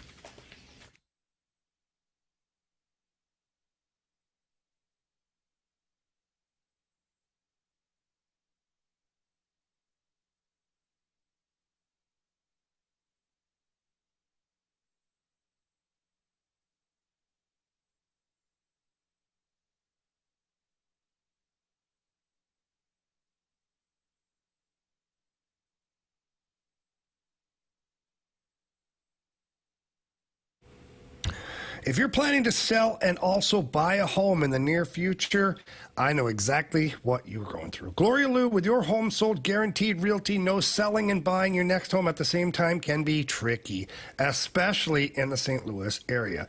Hey everybody, Jamie Rivers here, and if you need to sell and buy at the same time, this is for you. Gloria Lou has several great options for her home sellers, including her Sell and Stay program that gets you the most money possible for your current home and then allows you to stay put until you find your next home.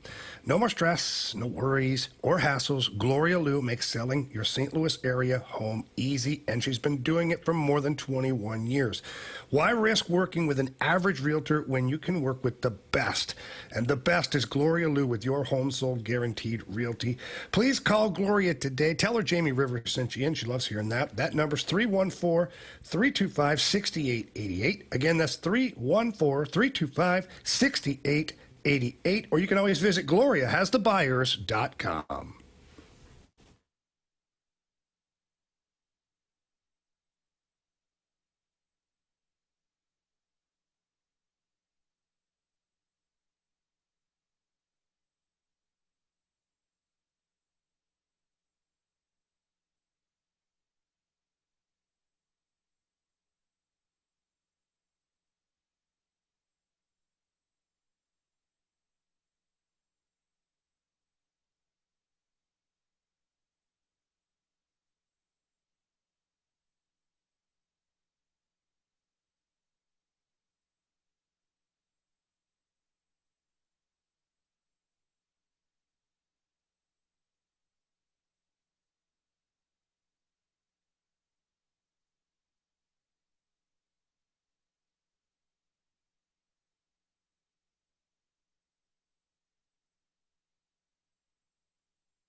NFL 4 Downs here in the Fast Lane on 101 ESPN. Andrew Marsh, go.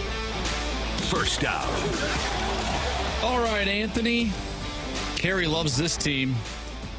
Here we go. No, not that team. A different Pennsylvania team. Oh, different Eagles. Pennsylvania team. He loves the Eagles. It's his NFC team. At least right now it is. The first question, though. They play each other on Saturday or Sunday. I love what Those they got guys going hate on each right other. now. Christmas game. No, that's No. Right? They played the Chiefs. Oh, that's the Chiefs. I'm sorry. Yeah, they played this weekend. Yeah. Eagles and Steelers. Anyways, all is not right with the Eagles right now in their world, despite being 11-2. Anthony, A.J. Brown, he doesn't seem happy, and Brandon Graham is airing dirty laundry through the media. What is going on with these Philadelphia Eagles? Hate to see it. Not really.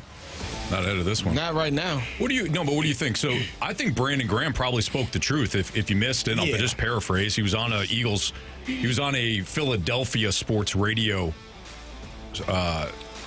show, and he talked about, A.J. Brown, bless you, Marsh. A.J. Brown and Jalen Hurts, they used to be close. Now they're not necessarily on the same page. A.J. Brown needs to be held accountable, because A.J. Brown, after the game on Sunday, when asked, hey, how do you get this Eagles offense going? He goes, pass. Pass the ball. Passing. So I think Brandon Graham probably spoke the truth and told everybody what's really going on. Then he tried to retract it. I shouldn't have done it through the media. Okay, fine. But cat's still out of the bag. And I don't think he was misquoted, or I don't think he misspoke. So do you remember a couple of weeks ago why I was so excited about this Eagles team? Do you remember what I said? They were running the ball, and you didn't hear any complaining from who? A.J. Brown. I said that a few weeks ago. You were not hearing any complaining. You're right. Now you're hearing, and I think the frustrating part for me is, if I'm a teammate, this is the difference in championship teams.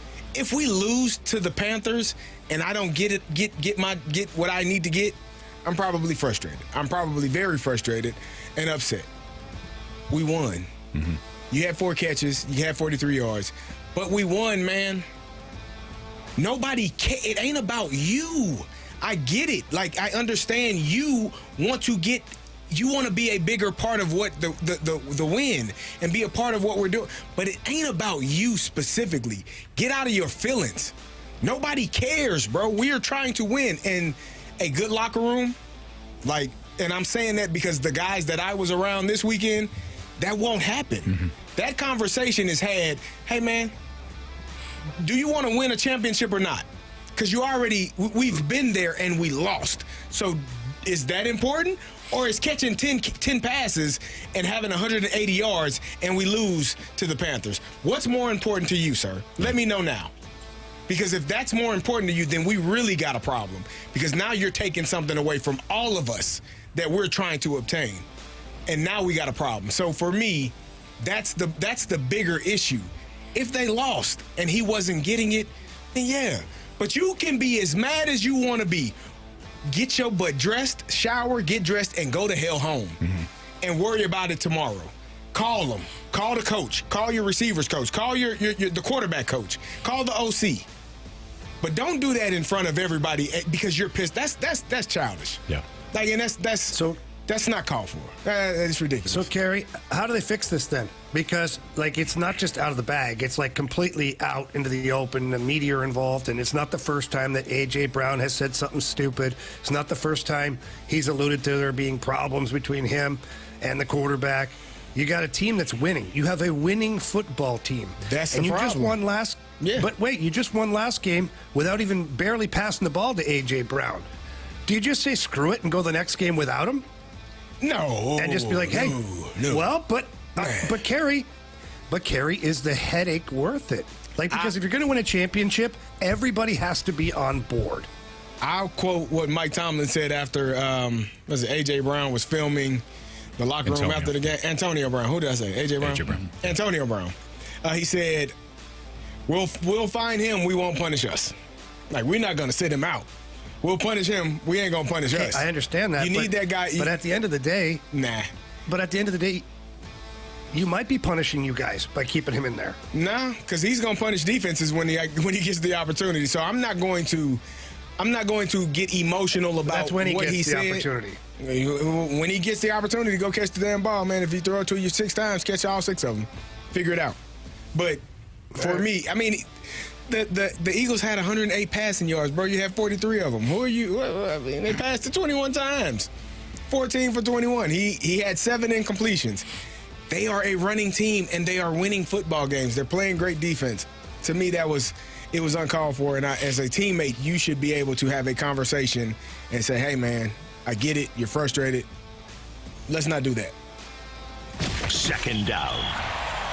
Guys, the Vikings reportedly have not had contract discussions with Sam Darnold. Is signing him to a long-term deal a no-brainer, even with J.J. McCarthy waiting in the wings? I think franchising him makes the most sense. I don't think giving him a long-term contract makes sense. I would do it like the Giants should have done it with Daniel Jones, which is, hey, you had a great year, man. We're going to reward you by franchising because you're going to make a lot of money, but we're not going to do the long-term deal yet. And then you're essentially saying, prove it. Do it again. You're not going to do the long-term deal at all. No. Like, I'm with you 100%. Franchise him, and hopefully you play great again. Yeah. And you can be a free agent and get paid a lot of money by one of the other 31 teams, because we drafted our future quarterback last year in the draft, and so we're going to play him. Like, I'm okay. It's fine. Yeah. You've done a fantastic job. We appreciate it. That's essentially what the Commanders did, or when they were the Redskins with Kirk Cousins. They were the ones that figured it out. And they're better off. There you go. Many years later. Many years. It took a while. I like Sam Darnold. I wonder if this is more Sam Darnold or if this is Kevin O'Connell. That's the question that you have to answer if you're the Vikings. Kevin O'Connell was you mentioned Washington. Yeah. He was a quarterback's coach when Kirk Cousins was there. He made Kirk Cousins look good. The end of discussion. Yeah. You know what I mean? He made Kirk Cousins look good. Kevin O'Connell's a god. Let's be honest here. He's a very good at his quarterback job. god. All right? End of discussion. Wow. Yeah, you heard me. Third down. So angry. We need the season to be over. Call your shot now. Oh, here comes another NFC South question. Which team wins the NFC West and which team wins the NFC South? Seahawks, Bucks. Yes. I'm in agreement. Affirmative. All right. There you go. I'm going to say the Rams and the Buccaneers. Okay. All right. Oh, you just had to do it, Marshy? It had to be different. Did you watch that game on Sunday? 49. The Rams are going to lose Thursday night to the 49ers. Possibly. I mean, Bubble burst. If I'm wrong, it's not going to hurt my feelings if I'm wrong. I don't like the Rams. If you're lying, you're dying. That's what you're saying. I feel like right you now. do. Yeah. No. Let's not start that. I do not like the Rams. I've never rooted for them. What? Since they left. Since they left the city of St. Louis, I have not rooted for jersey them. on earlier today. Yeah. I actually do have a Rams jersey. It's not Sam Bradford, though. It's a James Laurinaitis jersey. And you know what? Insight in here. I actually was going to roll with the Rams because I like the players. Then they got rid of James Laurinaitis. I said, screw you. I'm out. And then I became a Vikings fan, even when Blair Walsh missed that field goal, which I was laughing. I appreciate you all. the whole time. Marshy, I appreciate you letting me know that the kicker would be back for Minnesota. I did let you know that. You did. Yeah, thanks, Anthony. I did. Yeah. No, that was my fault. I told you. Yeah, first of all, that was... that was you that told me to do it? Yeah, I told me, pick up Romo. Oh, you did tell me that, I told you. And then I sent you a text, though, before Sunday. You did I did. I let you know. Did you make the call? I changed it. You changed it? You know what else I did? I think you would be nice. I told you to keep Shakir. You were going to dump him. He didn't play, but yeah, I did keep him. He didn't play for you. Yeah, he didn't play for me. How many points did you have on your bench? 21. Okay. I still won by 30 or 40 in that league. A nice little hey, Anthony. Thanks, Anthony. I appreciate it. Yeah, I don't believe you. I do. At all. Fourth down. Oh, Carey. All right, real quick here, guys. Should the Cowboys give Trey Lance a shot? No. Nah. Fire up Chips. Thank you. Cooper Rush. Cooper Rush. Did you see the Who cares? performance he put on you Did you see that 2-yard scramble that he got? To get me over over and bet the board, huh? Did you see that? Guy's a born winner. Not last night, but in general. He also missed C.D. Lamb wide open on the last play. Did you guys see that? Yeah. Trey Lance is not going to help them. Nah. He's just waiting until that rookie contract's over with it. It should be over. And then he'll at the end of the year. Yeah. And he's like, I'm out. Maybe a backup someplace. Yeah. Brandon Cooks was open, and CeeDee Lamb was open by a mile. And Cooper Rush on the last play, fourth down, got to have it, threw it to the only covered guy. He did. And he missed him. He was throwing it to Ferguson and threw it like 10 yards over his head. And Ferguson's a tall dude. He is. Yep. I felt bad for Michael Parsons. He looked like he was about to cry. Yeah, he was. He walked off like 7, the angry 6, child. 5, and my man's out. All right, it's Fast Lane on 101 ESPN. Jamie or Marsh are up next here in the Gauntlet. Oh. As Buzz is buzzing through. Yeah, he's buzzing through us here. Buzz Lightyear. Yep, that's next on 101 ESPN.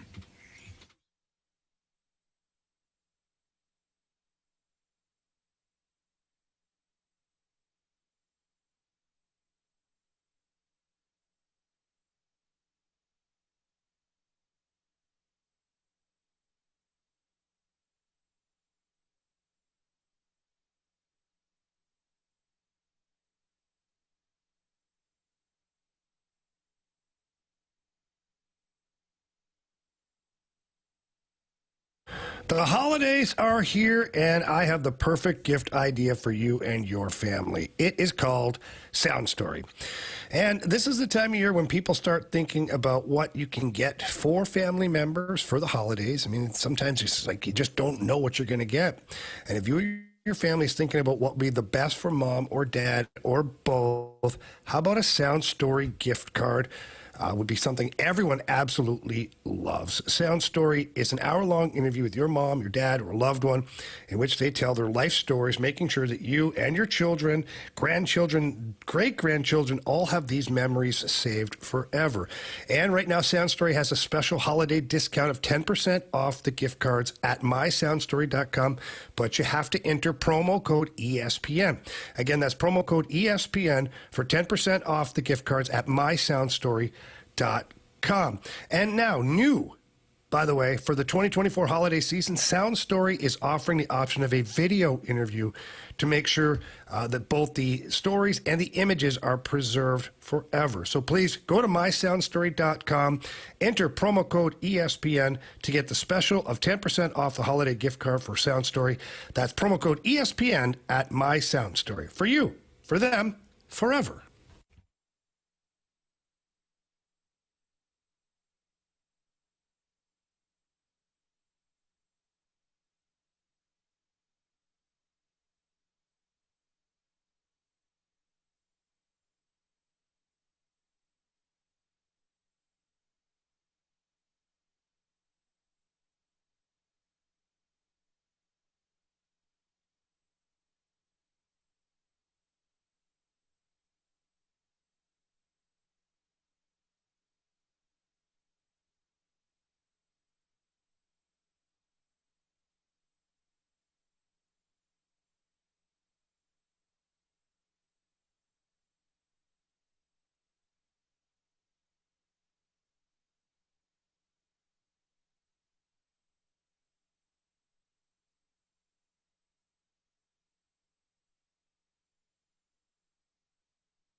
Warriors. 4 categories, 1 challenger.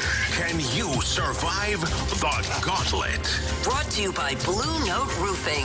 Roofing, siding, and gutters. Visit BlueNoteRoofingSTL.com for a free inspection. It's Fastlane at 101 ESPN. Time for the Gauntlet. 4:06. Your time check brought to you by Clarkson Jewelers, an officially licensed Rolex jeweler, with Jamie Rivers live from Vancouver and Carey Davis. I'm Anthony Stalter. Andrew Marsh here as well. And we welcome back for a third straight show, Buzz. What's up, Buzz? What's up, guys? How we doing?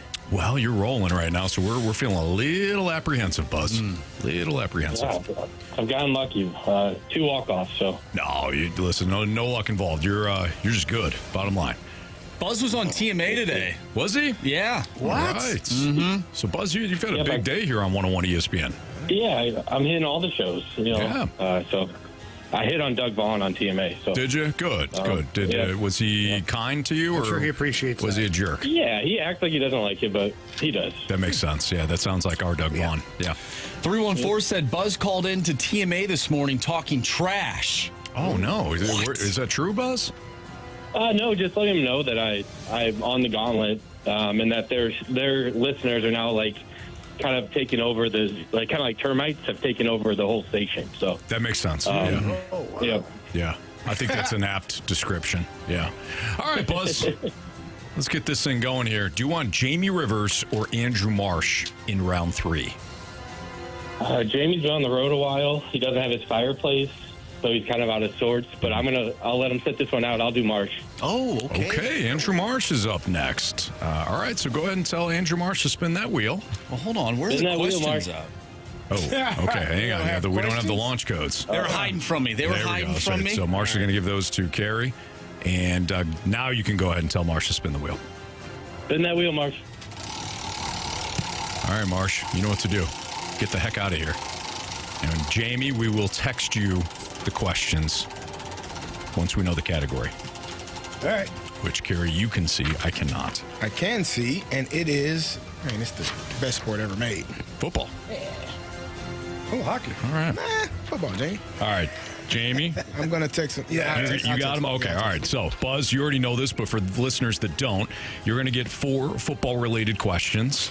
Marsh will receive the same 4 football-related questions. Each question is worth 2 points unless you ask for the options. If you ask for the options, hey, no problem. Those questions become worth 1 point, like bosom buddies. Don't do that to yourself. My mom gave me trouble about that one. Did she? Yeah. Well, you still won the... Bosom Buddies, the TV show? Yeah. I knew it. I knew the answer. I'm like, it's got to be Bosom Buddies. And then I asked the options, and Carey goes, is it Bosom Buddies? That's how I lost it yesterday, Jamie. Anyways, all right, let's focus up here. Buzz, are you ready? Yeah, let's do it. All right, question 1. Who is the Houston Texans' all-time receiving yards leader? Who is the Houston Texans' all-time receiving yards leader? All right, so 2 names. It's either Johnson or Hopkins. Oh, they're both going to be in the options, so there's no point. Let's go with Hopkins. Final answer.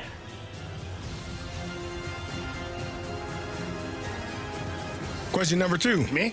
I'll go. It's funny, you guys are both looking at each other from multiple countries. From different countries. You're both looking at each other like, you, me, you. Carey, go. All right, which player leads the NFL this season in receiving yards? Oh, I should know this. Oh, it's got to be Jamar Chase, right? Chase, final answer. All right, Buzz. Question 3. What is the name of the Carolina Panthers stadium? They just played the ACC game there. I'll do the options here. All right. Is it Bank of America Stadium, U.S. Bank Stadium, or Huntington Bank Stadium? Yeah. Let's go Bank of America. Final answer.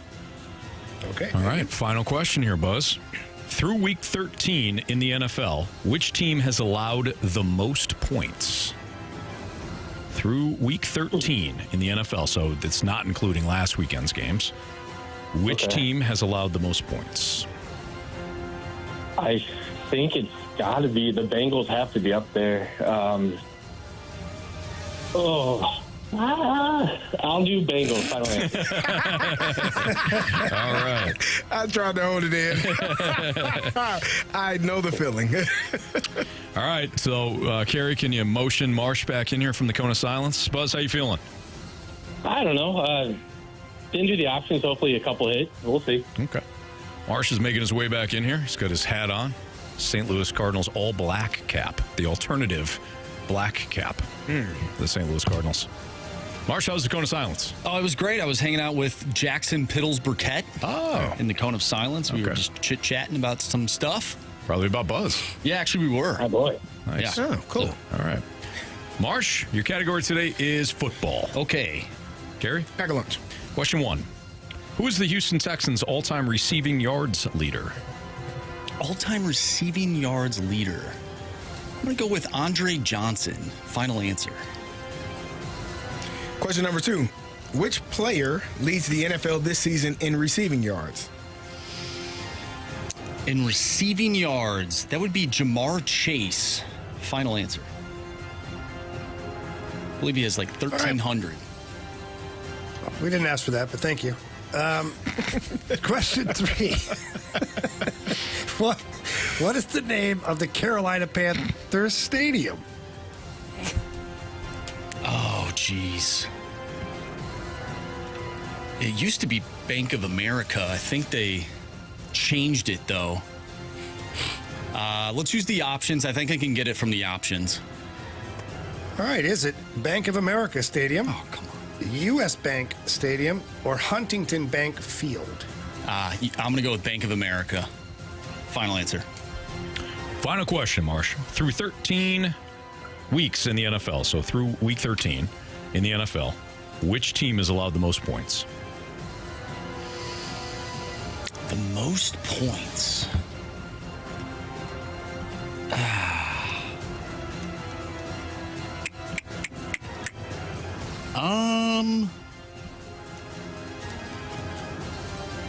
Let's go with the options. The Carolina Panthers, the Cincinnati Bengals, or the Jacksonville Jaguars? Let's go with the Cincinnati Bengals. Final answer. All right. Let's go over these. Buzz in round 3 chose Andrew Marsh. The category is football. Which player leads the NFL this season in receiving yards? Buzz, you said Jamar Chase. Marsh, you said Jamar Chase. Correct answer is Jamar Chase. Neither of you needed the options. Nice job, guys. We got a 2-2 tie. What is the name of the Carolina Panthers stadium? Buzz, you went with Bank of America Stadium. Marsh, you said, it used to be Bank of America Stadium. Got the options, and you said, let's go with Bank of America Stadium. Damn. Correct answer is? It used to be Bank of America Stadium and still is Bank of America Nice Stadium. job, guys. Both of you needed the options. Oh, thank goodness. I thought I was going to have a bosom buddies. Marsh, really? Oh, whoa. Really? 3-3 tie between Buzz and Andrew Marsh. Through week 13 in the NFL, which team has allowed the most points? Marsh, you took the options. You went with the Cincinnati Bengals. Buzz, you did not take the options. And you also had the Cincinnati Bengals. Correct answer is? Yes, the Carolina Panthers. Carolina Panthers. 366 points. Bengals 340. Jaguars 339. So it comes down to this. Neither of you took the options. You both have different answers. Who is the Houston Texans' all-time receiving yards leader? Marsh, you went with Andre Johnson. Buzz, you said it's either Andre Johnson or DeAndre Hopkins, so I'm not going to take the options. You landed on DeAndre Hopkins. If it's Owen Daniels, which was the other option, we've got a walk-off for a third consecutive show involving Buzz. If it's DeAndre Hopkins, Buzz advances to take on Jamie tomorrow for a Gauntlet trophy. If it's Andre Johnson, Buzz and his Gauntlet journey is over. But we know that he's a good guy and not a piece of crap. Because Marsh only defeats good people. Jamie, who is the Houston Texans' all-time receiving yards leader? Andre Johnson. Buzz. You have chosen poorly. You lose. Not today. Two good options, man. I mean, it was between those two guys. You knew that. You went with the wrong guy. But Buzz, we did prove in fact that you are a good human being. Yeah, the test stayed awesome. Well, I'm proud to lose to Marsh. So thanks, guys. Thanks, you go. Buzz. Hey, Buzz. Nice run, man. Nice job. Awesome. Thanks for playing. Thanks for listening. And good luck with TMA. All right, bye. All right, see ya. There you go.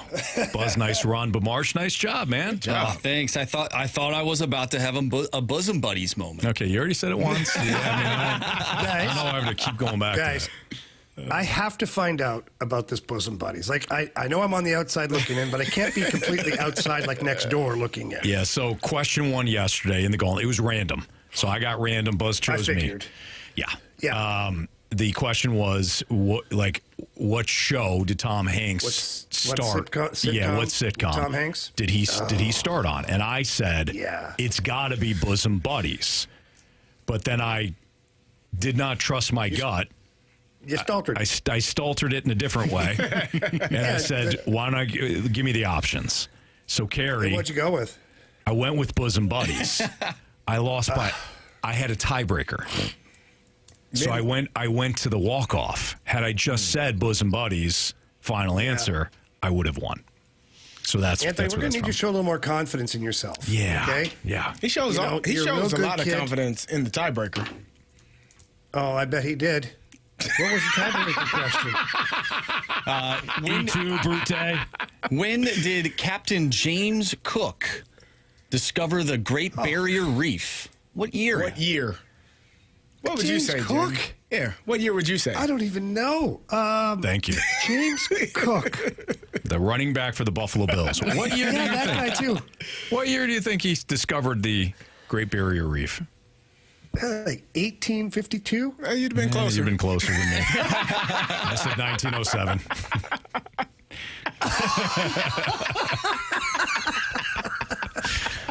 I should have went with 1869. I'll take $1, please. Well, Carey. What was the answer? It was 17 something. Yeah. So I also, I kind of messed him up because I couldn't read his answer. And I said, what does it say? 19? What? I read my answer. I couldn't see it. But I would have still lost because he went with 18 something. So he did answer right away. Yeah, he did. Yeah. All right. Nice job there. Nice job there, Marsh. Thank you. And we're going to do the Gauntlet playoffs now. There you go. We got the Gauntlet playoffs. Starting tomorrow? Yes. So all the winners from this past year. And Kyle, who won last year. He'll try and defend his crown. Oh, I like that. All right. Yeah. Very cool. So how many do we have? Do you know off the top of your head? I believe we have 5 competing this year. So 5 winners. We've given up plus 5 Kyle? championships. That is including Kyle. Wow, we only give up 4. Mm-hmm. That's not a bad year, guys. I'm a little disappointed, though, guys, honestly. Yeah. I am. Yep. I expect 0. It's 4 too many. Don't be too upset. Don't beat yourself up too bad, Jamie. We played hard. And That's been happening all road trip. So the final numbers on the road. The final stats heading into the Gauntlet playoffs. The listeners won 75 times, and we won 162. Not enough. Okay. Oh, I like our Not record. enough, guys. I think it does need to be higher. Yeah. Same thing with our Pick'em challenge, by the way.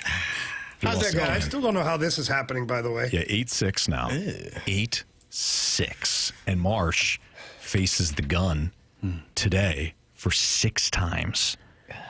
Oh man, I'm so sorry, Andrew. It's okay. 6 times. Somehow I'm not me and even you happy about it. Like me and you are still tied though overall. I don't know how that works. When you've had weeks, you've had bad weeks. You've had some bad weeks. Yep. Yeah. All right, we'll do that. What'd a little you bit get later. this week? I think I had 9. We tied. Me, BK, Marsh. We all tied. I lost a tiebreaker. Yep. Why wouldn't I? Sorry, buddy. All right. Hey, do you keep Broberg on the first defensive pairing despite some struggles in Edmonton? We'll get into that next on 101 ESPN. Oh, come on.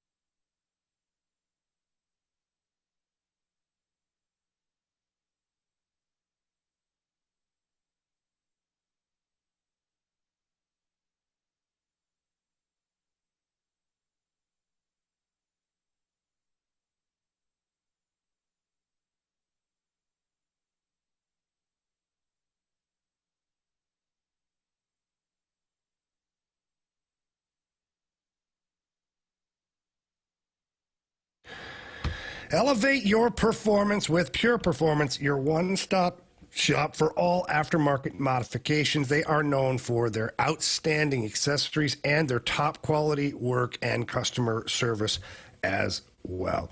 After nearly 40 years of outfitting the best-dressed vehicles in the St. Louis and St. Charles areas, you can trust that your prized investment is in great hands with my friends over at Pure Performance. The 25,000 square foot facility houses the largest showroom in the area where you can find anything and everything you might need to enhance your vehicle.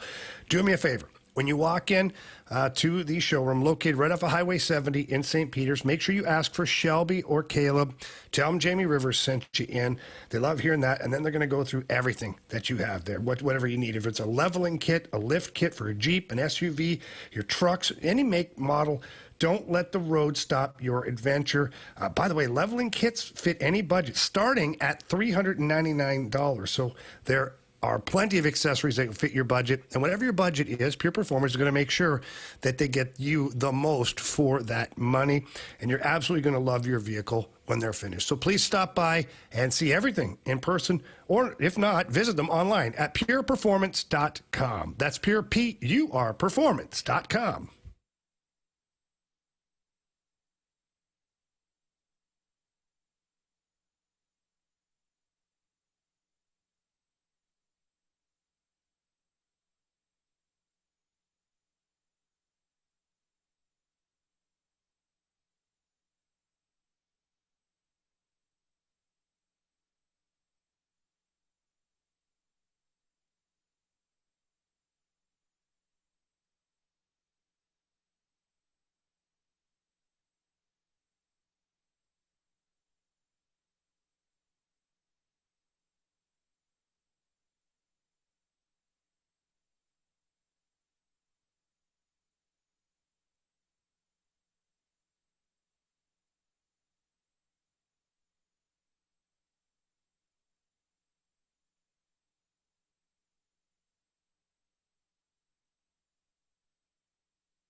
Jamie Rivers, Andrew Marsh, and Carey Davis. I'm Anthony Stalter. It's a Fast Lane on 101 ESPN. 8 o'clock tonight, we've got the pregame for you between the Canucks and the Blues. And, of course, we'll have the game action for you right around 9 o'clock. Jamie, any reason to move Broberg from that first defensive pairing? Why? Yeah. Please answer me why. Because of a couple of things that happened during the game against some of the best offensive players in the world? Yeah, I wouldn't move him. Carey would. Well, why are you asking me the question then? Carey brought it up in the office. He's like, he struggled in Edmonton, so you might as well. We know that's not. Come on, you might as well move him. I am the one that wanted to move him up with Parayko in the first place. I know. This is shocking why you want to move him out of there now. I don't. No, it's not me. No, my bad. It was Marsh. I don't want to move him. I said, hey, this kid. Who the hell's moving him? This kid's got to stay exactly where he's at. And then Marsh is like, I don't know. He said turn the puck over the other night.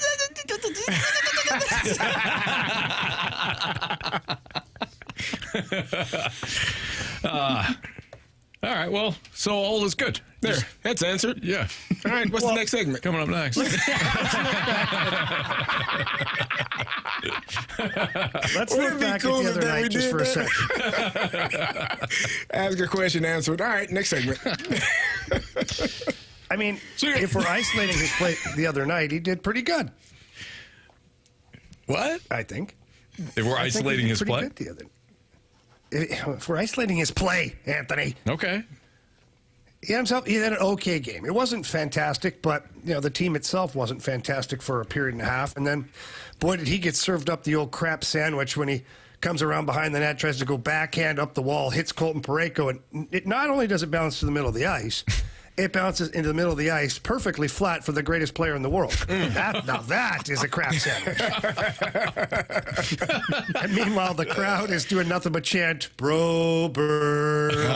Like, it was a wild environment, man. Why were they booing those players like they had... It's their job, Andrew. They left them high and dry for more money and more opportunities. They should be booing their front office.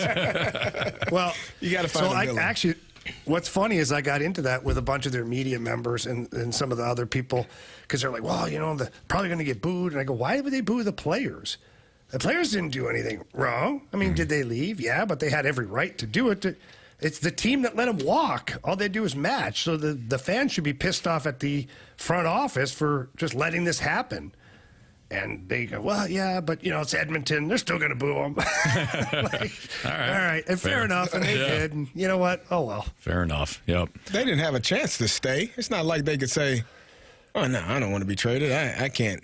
Did they have a choice? Well, they could have not signed the offer sheet. Yeah, well, but for less money? Yeah, right. Where the hell? Where is that happening at? Well, don't you know that everybody in Edmonton, they all said to me flat out, they'd sacrifice 3 times the amount of salary that they make. That was bull spit. What's funny is, and I believe Robert Thomas said this on TMA when he joined them last week, but you guys had to stay an extra night in Edmonton because of the Taylor Swift concert or whatever happening in Vancouver, and being in that hotel, especially going back to what happened in the bubble, like you just don't want to be there for an extended period of time. And then I was thinking, man, there's people that live there full time and play hockey there full time.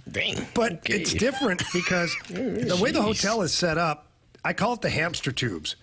You can walk through 4, 5, 6 blocks of downtown Edmonton without ever seeing the outside. And it's a weird thing. Like, it's super convenient and all, but like no fresh air, no like outside. And like, I could see why these guys, when they're in the bubble, were like, oh, this is horrible. Apparently they had this one area that had like this chain link fence around like one basketball hoop outside. The guys were laughing, telling stories about how it felt like they're in prison. We got an hour in the yard. Let's go play basketball in the caged-in area. Is Edmonton nice in general? Edmonton's beautiful. Okay. Edmonton's beautiful. It really is. Like, obviously, winters are tough. It's up north in Alberta. Like, nothing is going to be easy at that point. Mm-hmm. But the summer times and all that stuff, it's gorgeous. It really is. It's a really awesome place. It just gets really damn cold and really dark in the wintertime, which is obviously not. I'm not on the brochure here selling Edmonton with those comments. Right. But in the summertime, it is absolutely gorgeous. And the people are great there, too. Jamie, speaking of interesting comments, we saw one of the Joseph brothers make an interesting comment over the past couple of days. We got Chunk and the Chuck asking, why have we not brought up the Joseph brothers and Rivers with the Sidney Sweeney comment that the Blues posted on their social media page? Yeah, that was weird. I was standing there with the Blues content people. Her name's Danita on this trip, and she asked the question of the day or whatever, and she's name something that's overrated. And the Joseph brothers were headed out to the rink, and Matthew stops and goes, Sidney Sweeney, and keeps the feet going. And P.O. and I look at each other. We're like, what? I think she's an excellent actress. I really do. Yeah, she's got great assets that are going to pay off for her in the acting world. Absolutely, she's got. Yeah, she knows her lines. She can sing. Yep. She can dance. She does all those things. So, great assets. Well said, Jamie. I don't think she's overrated, Anthony. I don't Your either. Thoughts? Did you answer that question, Jamie? What I think is overrated? Yeah. No, I did not. I did not. There's lots of things I think are overrated. Too many. I close. What? All right, Well, I mean, like everybody's got a different name brand they got to wear and stuff. Just wear it. You know, I agree with that, actually. I do agree with that. I don't think that's what he meant. That's exactly what he meant. 100%. All right, let's shoot Marsh 6 times with the airsoft gun. I think we should not. Next, I want to That's overrated.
Jamie Rivers and Anthony Stalter back with you here, joined by our good buddy Stewie from Stewart's American Mortgage Corporation. Stewie, I get asked all the time about cash-out refinancing, credit card debt, and consolidation, and I have no idea what I'm talking about, but I know you have the answers. And Jamie, do you know how much credit card debt there is in the United States? Take a guess. Way too much. Way too much. $1.17 trillion in credit card debts. I am not kidding. 1.17 trillion. Of that, the average interest rate is 23%. Over 8.8% of all people are delinquent on their credit cards. The amount of debt is up almost 10% from last year. So I understand if you have credit card debts, you have high interest rates, it is squeezing your wallet. You're barely making it. Be smart. Do a debt consolidation loan. Get everything under one roof with one payment. It's going to improve your cash flow, give you peace of mind, and it makes you eligible for better financing in the future. You can do that. You can put yourself ahead of the game. You just got to pick up the phone and make it happen. You may think that you don't have any options. You may think that you're in over your head and there's no help out there. But Stewie from Stewart's American Mortgage Corporation, Stewie's going to help you.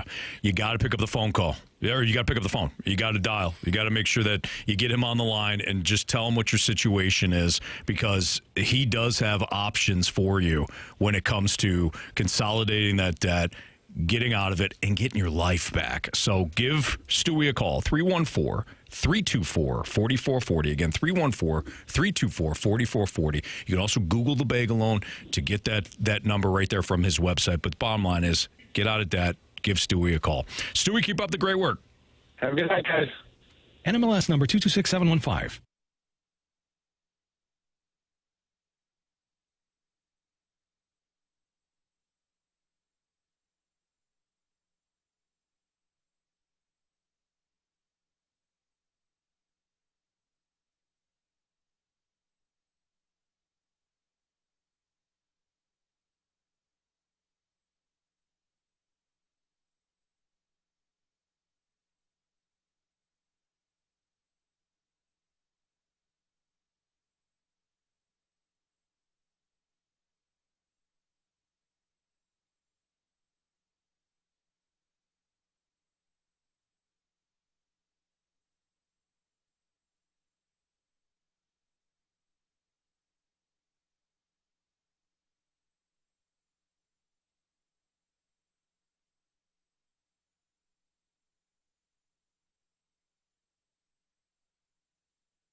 Men If you're suffering from erectile dysfunction or PE, Paramount Men's Medical Center will get your sex life back in just one visit. Their painless, breakthrough medical treatments eliminate ED and PE. Here's a specialist in men's health. I'm Dr. Simovitz. Have Viagra or Cialis let you down? Paramount Men's Medical Center offers the most effective treatments that eliminate ED and PE, with men lasting longer than ever. 98% of patients see instant results on their first visit. Paramount Men's Medical Center's breakthrough treatments will restore your sex life regardless of age or medical history. Your consultation and first treatment are free. Plus, you'll see instant results in the office. Plus, qualified patients will have their testosterone checked free. Call 314-887-4442. 314-887-4442. To regain your sex life in just one visit, call now. 314-887-4442.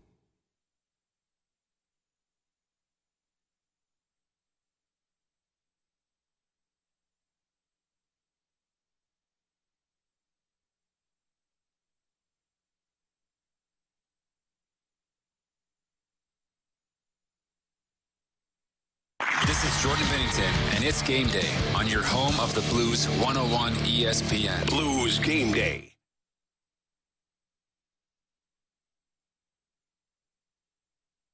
.101 ESPN Sports Center. I'm Andrew Marsh. It's time for a Sports Center update driven by Johnny Londoff Chevrolet and Johnny Londoff Autoplex. The Blues take on the Vancouver Canucks, and you can listen to that one right here on 101 ESPN. Pregame starts at 8. Puck drop is at 9. We'll talk with Joe Vitale at 5:30, so stay tuned for that. But coming up next, we have our NFL Week 14 Pick'em Challenge recap. I will be shot in the buttocks with a airsoft gun, so that should be fun. That's coming your way next, right here in the Fast Lane. I'm Andrew Marsh, and this Sports Center update is driven by Johnny Londoff Chevrolet and Johnny Londoff Autoplex. See them at londoff.com. Chevy, together we drive. Are you kidding me?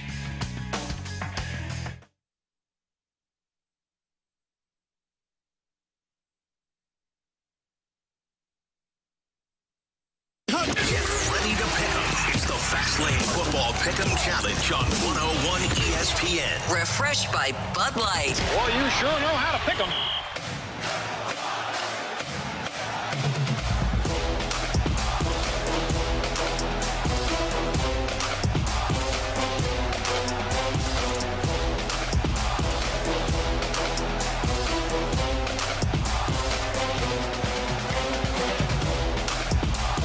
All right, so we have some work to do now. We're up 7-0, 7-0 on the Rizzuto Show and the Fastlane Rizzuto Show Pick'em Challenge, refreshed by Bud Light.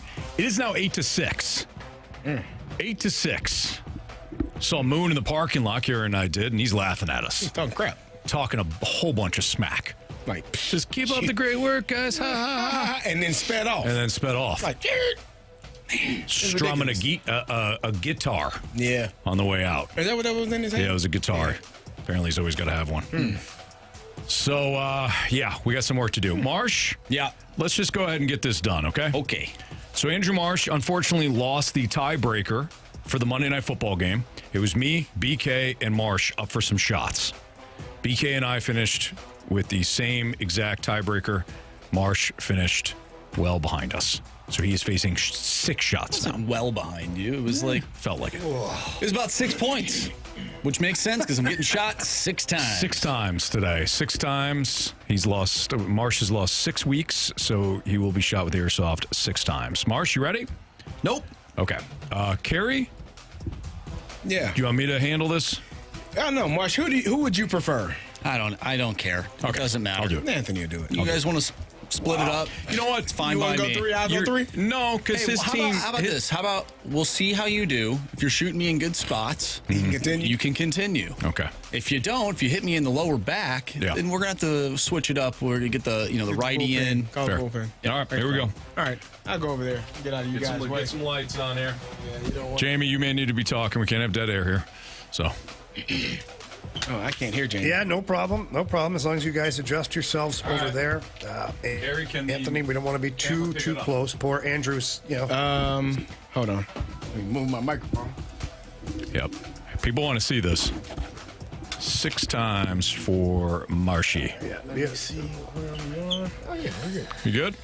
All right, Marsh, you ready? Has it perfect from what I can As see. always, this hurts us. Way more. Way more than it hurts you. Here we go. Is he wearing shorts? 2, 1. He's got pants on. Nope, didn't fire. Reload. Oh, this is great. This is my favorite part. It's not when in there. Marshy fixed the gun to shoot himself. That is, it's kind of diabolical. Nope. All right, Marsh, fix It's the gun terrible. and then we'll shoot you. He's the only one that knows how to work it. But he's also the only one that gets shot the most. It's kind of. Not even enough beads in it. Oh, wow. We have enough BBs. Well, we didn't know you were going to get shot 6 times. So, Carey, you did the best out of us. Yeah. So I don't think there was any regretful picks for you. Well, I told you I wanted to take the Rams, but because I haven't been a Bills fan. But then people get on, you think the Bills stink, and I'm like, it feels like you think the. Thank you, Marsh. I just think that sometimes they're not going to win a championship. All right. Okay. Marsh, thanks for fixing our gun. That walk back was kind of. One just fell out. All right, 3, 2, 1. Ooh, that sounded like it hurt so bad. Only one. That was sounded like it hurt. It hurt so bad. Like I could hear the sound. That's the most any of us have walked around afterwards. Oh, Where the hell did you shoot him? In the lower back? Oh, right in the cheek. All right, you ready? Yeah, right. Oh. Only got 5 more. Only 5 more, Marshy. Only 5 more. Oh, he shot him in the back. He shot him in the back. He shot him in the middle of his back. Yeah, I can't even. He shot him right in the middle. He hit him in the spine. You sick bugger. That's for Kirk Cousins. You want to swap it out? Yeah. Oh my God. Oh, my goodness. I can't believe what I'm witnessing. Yeah, just 4. That's it. 4 This is more. kind of like watching a crime from like a video footage somewhere. It's not good. How close is Carey? Oh, my God. Marsh, fix the gun again. This is awful. I tried for another 4. Jamie, I tried too. I tried to fix it, but Marsh is the only one that knows how to do it properly. So, unfortunately for him, he poor Marshy. Yeah, and then we got to pick up the pellets too because there's not a ton in there. I don't know where the Risho hides those. Marshy, pick up the pellets we already shot you with, please. Carey's literally picking up ones that he's already been shot with. Hey, only 4. What a sick moment. Jamie, for you, any regretful picks from last week? Not really. I thought I had it pretty nailed. Like some of the ones that I got wrong, like the Titans lost to the Jaguars. Like that's literally like a coin toss for that. Right. I had the Vikings beating the Falcons, and the Steelers. I believe I had the Saints. So like overall, I had a pretty good week with my picks. So no real regrets for me in this one. Yeah, I didn't. picked the Chargers over the Chiefs. Okay. I got that one wrong. Well, I picked, and I know you're not going to like this, but I figured let's take at least one underdog. I did take the Packers on Thursday night against your Lions. I don't regret that one. It wound up bad, That's but a pretty. No, you can't. Like you with the Chargers, you take your shot. All right, here we go. I didn't really believe it, but I wanted it. Okay, 4 more. Is that correct? I can't see Carey, which means he's like 3 feet behind Yeah, Marsh. Carey. Oh. It's like I said, I can't see him in my camera. That means he's literally on Marshy's back. Man. Yeah. That one sounded like it looked like him. Only 3 more, Marsh. Here we Marshy go. picked him. The Cardinals are in the top 10. 3 more. Right cheek.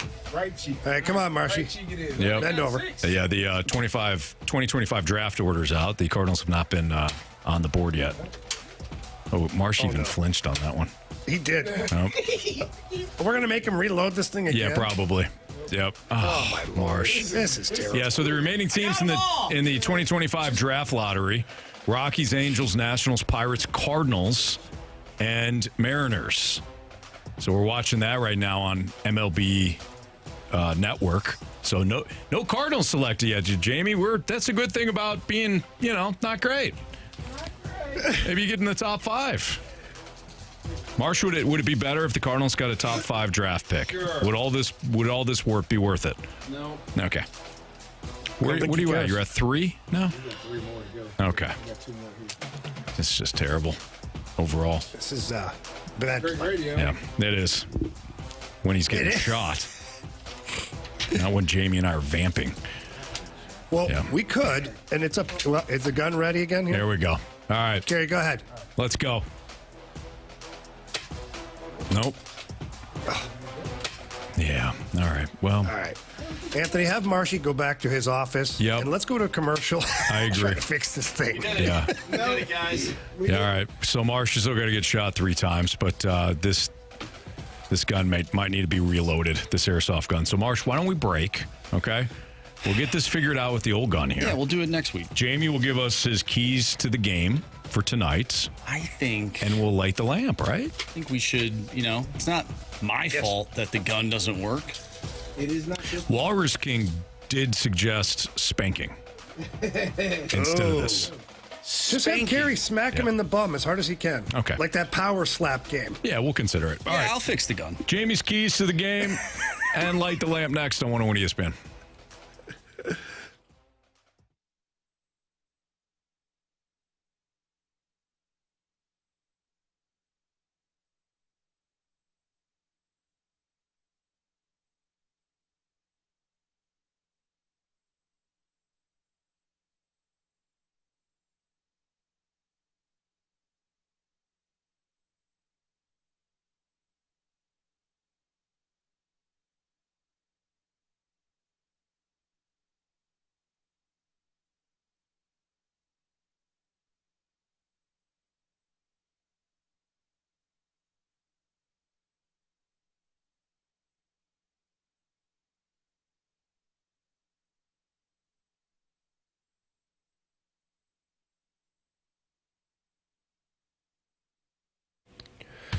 Nobody does happy hour like my friends over at Twin Peaks. Whatever your preference is, they have everything from tequila cocktails. They have an extensive bourbon category for top shelf spirits. There's cocktails through over to those big giant ice spheres. They've got local craft beers, handcrafted whiskey cocktails, and so many other great drink selections available. And let's not forget about the 29-degree man-sized draft. They're always available. Ice cold mug, 29-degree man-sized draft. So good. The menu's awesome. They have great items on there, whatever you're looking for, whether it's the burgers, the flatbreads, or maybe even some of the tacos. They're great too. They've got soups and salads too on the lighter side of things. And they're always recruiting. They're looking for great people to come in and work at Twin Peaks, looking for Twin Peaks girls, cooks, bussers, barbacks, and more. You can get in there or give them a call and check out what their availability is. You're absolutely going to love being a part of the team over there at Twin Peaks. Eats, drinks, scenic views.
So the 2025 draft order in Major League Baseball, the Washington Nationals got the number 1 overall pick, followed by the Angels, the Mariners, the Rockies, and your St. Louis Cardinals at number 5. So the Cardinals will have the number 5 pick in the upcoming MLB Draft.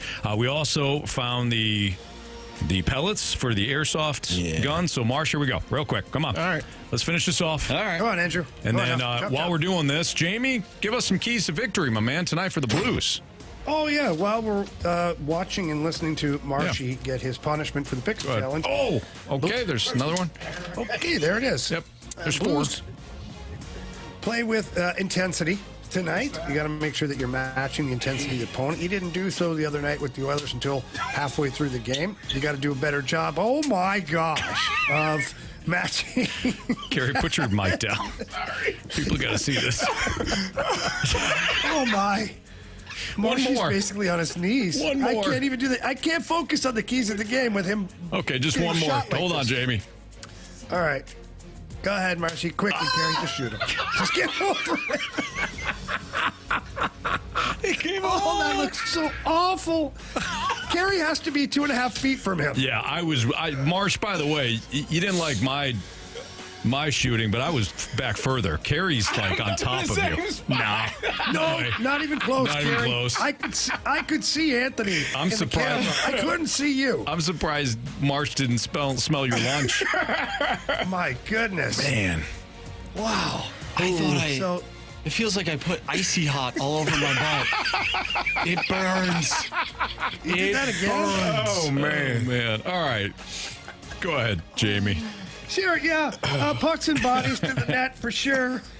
Protect the middle of the ice as well. These guys love to bring the puck to the middle of the ice. And watch out for Quinn Hughes. He's leading their team in points. He's an evasive defenseman. You're better off just putting it in his corner and trying to run him to the end boards. Don't give him the puck back easily. Yeah, that's my keys to the game. That's the best I can do under the circumstances. You did well. Thank you. Did very well, Jamie. Okay. Oh, man. Why is Carey crying? Marsh is the one getting shot. You were crying. You were laughing so hard. Okay. All right, May Marsh. Yeah. You're not going to get shot the rest of the year. Yeah, probably. You're just not. I probably will. If you got to do 7 next week, I'm not doing it. Yes, you are. No, I'm not. Well, okay, hey. You need to pick the right way. I'm picking the Bears on Monday Night Football. I can afford a loss right at this point. Who do they play? They're playing the Vikings. Oh, see, this is the problem. This is why you have 6 shots. Yeah. You have been accepting the shots, and your team is winning. Your team is good. I keep losing because of them. No, that's not why. No, I'm losing because of them. But my morale on Sundays is high because of them. You can't carry that in here. Carey, you haven't been shot 6 times in the butt. I'm kind of over it at this point. I'm going to pick the Bears on Monday night. I'm sorry, I'm picking the Vikings. Okay. Yeah, I was about to say. You said the Bears. You said it twice. Maybe I'll just, I don't know. He can't think right now. This hurts. This hurts real bad. I was about to say, okay. All right. Why don't we light the lamp before Jamie gets out of here? But a couple of guys can really shoot the puck. Shoot! I must confess you scored first. Well, who was the first person? Breakaway! Shoots! Score! We got hockey to learn. Oh, man. Willie goes, well, 2 in the back, 4 in the butt. Well, you got him in the back. You hit him in the spine. You got him in the back, too. I didn't hit you in the back. I just hit him upper buttocks. I don't know. Should I pull my pants down and you guys can see where you hit me? How fast? All right, Marsh, what's the latest standings? All right, so thank goodness Jamie and I are tied now thanks to Colton Parayko, 5 points. Anthony, you still have 1. Carey's got 2. I got 2. Oh, you got 2. That's right. Yeah, Holloway's 2-pointer. Carey's got 2. So. Go ahead, Marshy. Yeah, Marsh. Yeah, go ahead, buddy. Yeah, go ahead, Marshy. I feel like it's proper right now. You need a dub. Give me Dylan Holloway. This guy's on a roll right now. What the French toast? That's my guy. Well, he's not tonight. I should have shot you higher. Watch your face. Shut your mouth. All right. Yeah, I'm not even going to play around. Jake Neighbors. Good. Give me Zach Bolduc. Good. The Zach Bullock train. Good. Give me Jordan Cairo. See? All right, Jamie. Hey, buddy. Yes. Go call yourself a great game, and then why don't you come home for once, all right? I will. All right, buddy. I'm been gone for 2 We'll months. see you See you guys on Thursday. We'll see you on Thursday. Fly all day tomorrow. Oh, man. You'll be great. Yep. You go enjoy that Edmonton winter. You hear me? Yeah, I appreciate that. Oh, you're in Although we're Vancouver. I said it. Buddy, I don't even know where the hell I am anymore. Jamie, fly back to Edmonton. And Where then, are we? Then go on down. All right, buddy. Pretty We'll much. see you. All right, boys. Have a good one. Okay, that's our good buddy, Jamie Rivers, who will be back with us in studio on Thursday. We've got Joe Vitale joining us at 5:30. But why don't we get into the Cardinals draft selection here? They get a top 10 pick. And we'll also talk a little bit about the Cardinals pitching staff and how far that can carry this group next on 101 ESPN.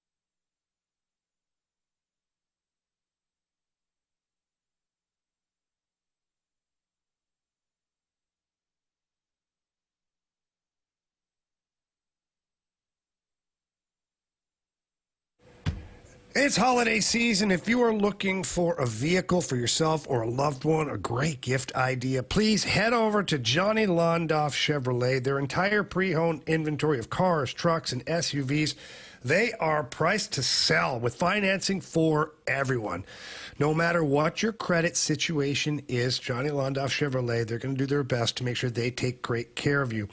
And if you or anyone you know is in the market for a new or pre-owned vehicle, right now is the time to buy.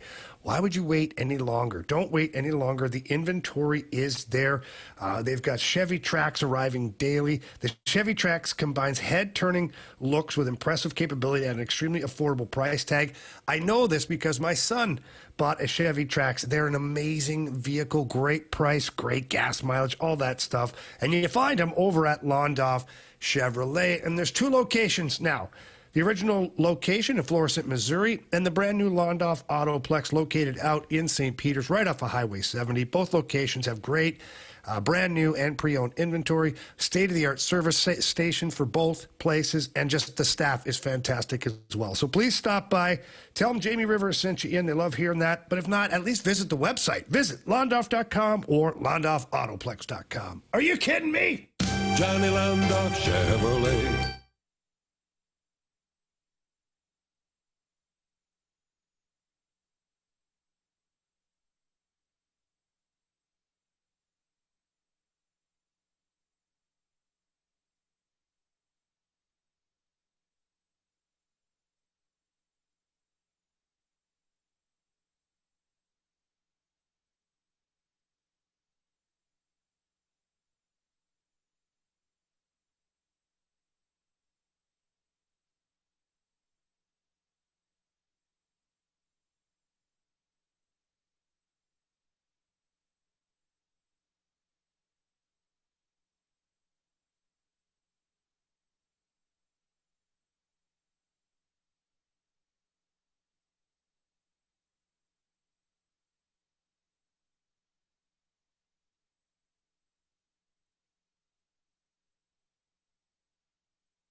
some baseball news for you. The Cardinals earned the 5th overall pick. Can I say earned, Marsh? They earned it. You weren't great, so you earned it, I guess. You earned being in the draft lottery. And they were selected 5th in the draft lottery. So they'll have a top 5 pick, which is fantastic. You do have to choose the right player, Carey, but you know what? I'm sure they'll do that. Max Fried is off the market. Cardinals got him too? No, sir. 8 years, $218 million to the Yankees. So the Yankees now have a compliment to Garrett Cole. 8 years, $218 million for Max Fried. It's pretty good. Very good for the Braves when healthy. Rarely healthy, he'll be a perfect Yankee. Yeah, top five pick for the Cardinals. I mean, this is one of those things where if it's football, you could talk about players that you're watching right now. Baseball, obviously, it takes a while for these guys to develop. But you are in the midst, if we just talk in generalities, you are in the midst of transitioning here, Carey. So if you have a team that wants to draft and develop well and become one of those teams like the Cleveland Guardians or the Tampa Bay Rays or some of these teams that do it well, those teams also at one point or another had some big-time picks. Right. So could be one of those drafts, if we look back years later, say, hey, that jump-started things. I hope that they focus on pitching. I really do. Well, I think they have, last year they drafted J.J. Weatherholt with the 7th pick, which is he's supposed to be, hopefully, a player that we see here. That Chase Davis a few years ago that they drafted. Yeah. I want to say 20-something. Still waiting on him to come around. But I think they're drafting guys or have done last few years. And really even back with Jordan Walker, like higher ceiling guys, right? That's what we always talk about, guys with higher ceilings. Maybe they're more not of a risk, but higher ceilings where if it hits, you're like, oh, this guy can be really good. A perennial all-star type player or a guy that you know is consistently playing every day and batting in your lineup in a specific spot. You're starting to see, in my opinion, maybe that's the transition that this team is making or has made, and now you get a top 5 pick. Let's see what they do with it. Like you said, it's not going to be something you'll know right away unless it's a spectacular player that just comes out of nowhere and is able to have that success right away. But building for the future, I think as much, and I want to say this because I think as much crap as we give the Cardinals for what it has been the last few years, in my opinion, it feels like there is a shift, a culture shift. Like, okay, we have not done it right. We tried to stay with the old way that worked for the Cardinal way, and that Cardinal way, it has to change in some fashion, some form. So I think they're starting to change and shift in the new Cardinal way, which is, again, the developing. Let's draft some guys with some high ceilings. Let's hope that we can develop them to be really good players. Let's give Jordan Walker and Nolan Gorman more of an opportunity to fail and not worry about, well, we got to win right now. It's okay. Because if those guys hit their ceiling, you're going to win for multiple years as opposed to trying to fit a winning season into something that they're not ready to win. Right? You can take away the last 2 years, and if you'd have started this a couple of years ago, you'd be further along. But now you're saying, all right, let's just get to the point where we can have sustainability in terms of great players and winning games and winning championships for a long stretch as opposed to trying to plug and play year after year after year. And I will give them credit because I feel like that's the decision and the route that they're going now in comparison with what I felt like that was a few years ago. Yeah, me too. All 83 wins are not created equal. 83 win seasons, they're not created equal. 83 wins a year ago for the Cardinals, while they wanted to kind of spin it as some sort of achievement, was not an achievement. No. 83 wins a year from now, if you go with, let's just call it kind of more of a youth movement, that's more tolerable. I'm not saying it's acceptable. So hear this when I say it. I'm not saying 83 wins for an organization as proud as the Cardinals franchise is. 83 wins is not acceptable, but it's tolerable if you are heading down a road of youth. If you have 83 wins a year from now and you just decided, man, we're going to run it back here with some of the same guys. No. Right. So shift to the younger guys. really do some development, really do some evaluation, and let's go here. Which should have taken place after you lost 91 games. I agree.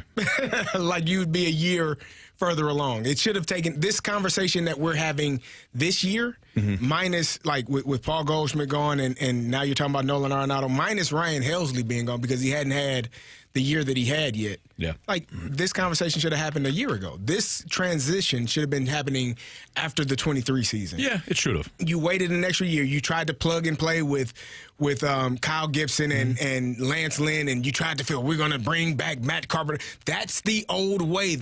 And they finally said they snapped out of it. Oh, yeah, goodness. That didn't work at all. Not to the extent we'll sign Tommy Pham and bring him in. Like it didn't work. I think they underestimated, and I did too to some degree, so it's not just the Cardinals. I think they underestimated how good the Brewers are going to be again. Maybe. I think they looked at it like, hey, listen, we're not too far off. Like, we're probably not going to win a World Series, but hey, let's win the division, and let's try to capitalize on maybe some home playoff games, and we'll go that way. And the Brewers again proved how smart they are as an organization, how savvy they are with their moves. Right. So finally, it was like, you have to have some egg on your face and say, we're done here. We're done in this direction. The other thing, too, to keep in mind here, the Reds are a good young team. Like, they're developing, and they're going to be better under Terry Francona. Yep. I don't think Terry Francona accepts that job unless he knows that the Reds' arrow is pointing up. That's a good young team. Yeah. They've got a lot of good young talent, and they're making some moves. Like, they traded Jonathan India and got a piece back. I forget what pitcher they got back. I think it was from Kansas City. Brady Singer, maybe. But they're making moves. The Blue Jays, by the way, speaking of moves, they're finalizing a trade for three-time Gold Glove winner from the Cleveland Guardians, Andres Gimenez. So the Blue Jays are still making some moves. Going to be an interesting offseason. It's going to be a quiet one, I think, for the Cardinals, but we're starting to see moves happen more and more now. Juan Soto signed the massive contract. Max Fried, huge deal today with the Yankees, 8 years, $218 million. That just went down a couple of minutes ago, or within the last 10 minutes. And again, Andres Gimenez is going from Cleveland to Toronto as those two teams are finalizing a deal there. We've got our Sports Six-Pack coming up, so if you do have a question for us, you can text in 314-399-9646. Again, 314-399-9646. That's the Air Comfort Service text line. If you've got any questions, great, send those in there. And in about 15 minutes, 20 minutes, we'll talk to Joe Vitale, and we'll break down tonight's game as well. But the Sports Six-Pack is next.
time for the Fast Lane to answer your sports questions. I want to ask you a bunch of questions, and I want to have them answered immediately. Asking me all these weird questions. Answer the question. Answer the question. Answer me! The Sports Six-Pack is brought to you by Paramount Men's Medical Center. Suffering from ED or PE? Your first treatment is free at ParamountMen'sMedical.com.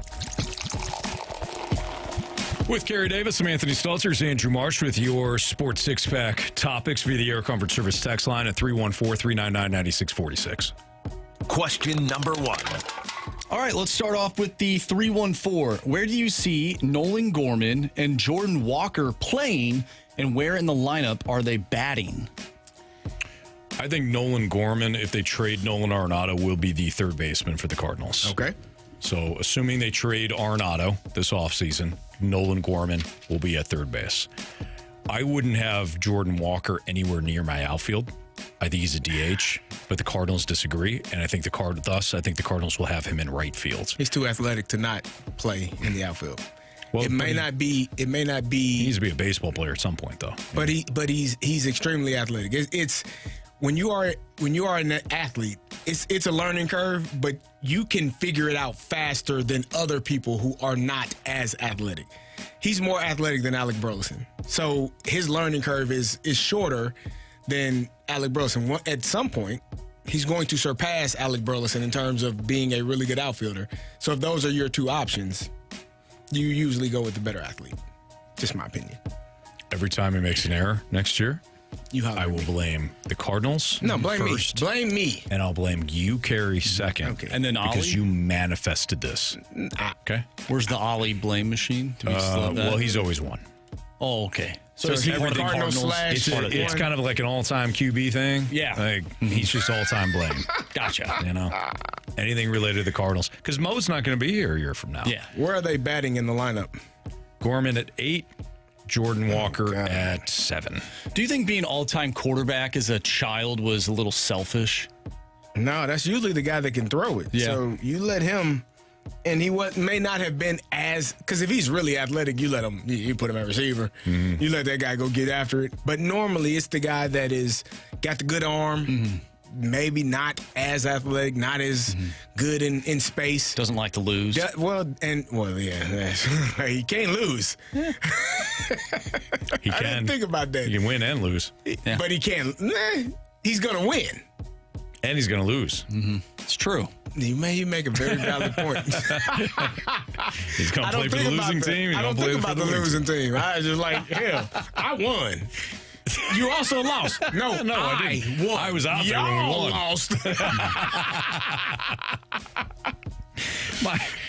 It's jacked up that one of my dreams now is like when the kids are, a little bit older and they're playing with their friends and stuff like that. They're like, Dad, can you play all-time quarterback? Yes, I can. Do you see those? Did you guys see like you those? Never ask. Those Instagram shorts where it's like me after 10 beers playing wiffle ball.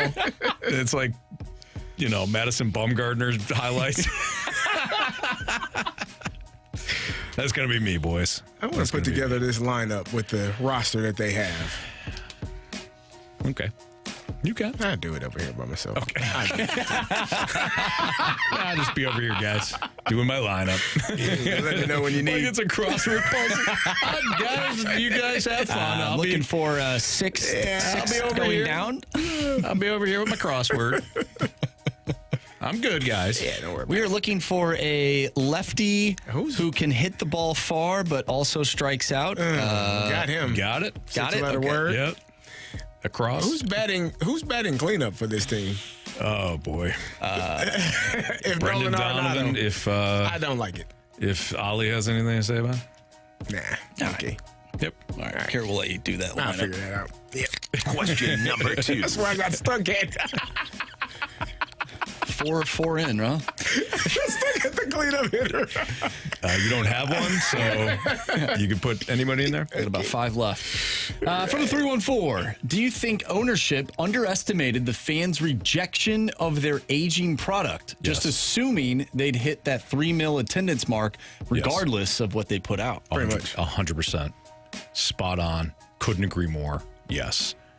I think the Cardinals felt as though and we joke about it, but there's a lot of truth to it too, that as long as they threw the Cardinal brand and a bunch of dumb giveaways, the fans would just go through the turnstiles and not ask about the product.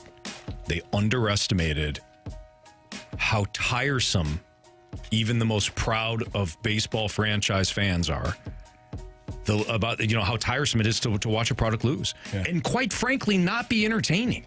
Yeah. You can lose and be like, man, okay, all right, I'll go. This is a young team. They make some spectacular plays. Boy, they make some boneheaded decisions too. This is a boring-ass product. I'm sorry. It is. This is a boring product that front office and that ownership group for the Cardinals put on the field. And fans, the majority of the fans agreed with that because the attendance dipped and you could sell all the red seats there. I was saying it back in 2020. Not 2020 because it was COVID, but like 21. This is not a good trend. You started to see it. It started in September where Busch Stadium wasn't as packed. And then the following year was like, August, late August. And that it was coming. The fans were screaming at the ownership group. We're not satisfied with this. We know what you're doing. So, yes, I think it was a spot-on text there. And, yeah, I do agree. Yeah, I mean, they had fans so frustrated that they were complaining about, like, rain delays and stuff. Like, that's how frustrating last season, the past 2 seasons. I know a guy who had his damn puzzle stolen. Yeah, that's ridiculous. Ridiculous. You go to the ballpark, you expect to bring your puzzle home. Not this guy. No. Can't happen. No. I don't think it will this upcoming year. No. I think all Question puzzles, number 3. all puzzles will leave the ballpark with the people that picked them up. Yeah. From the 314, if Anthony Beck is hired by West Virginia, who would you like to see as the Battlehawks head coach? Kyle Shanahan. Good luck. Carey Davis. I would like Carey to take over.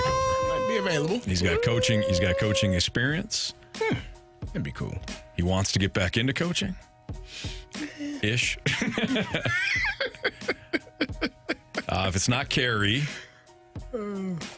what about who's the defensive coordinator? What about Mike Martz? Oh, that'd be awesome. Cool. You know what I mean? That'd be awesome. That guy just loves drawing up plays, man. That would be cool. That would be awesome to see Mike Martz come back. And they got new turf. Could be the next greatest show. There you go. On the turf of the Battle Dome. Yes. Is there anybody else? I mean, we're just going for names at this point. Yeah. I mean, I like Carey Davis. That guy. I do too. He's a good guy. Yep. Yeah. Let me think.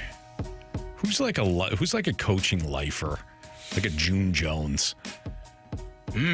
Coaching, just a coaching lifer. Bill Belichick. Could you imagine? I don't think his girlfriend's going to SLU, though.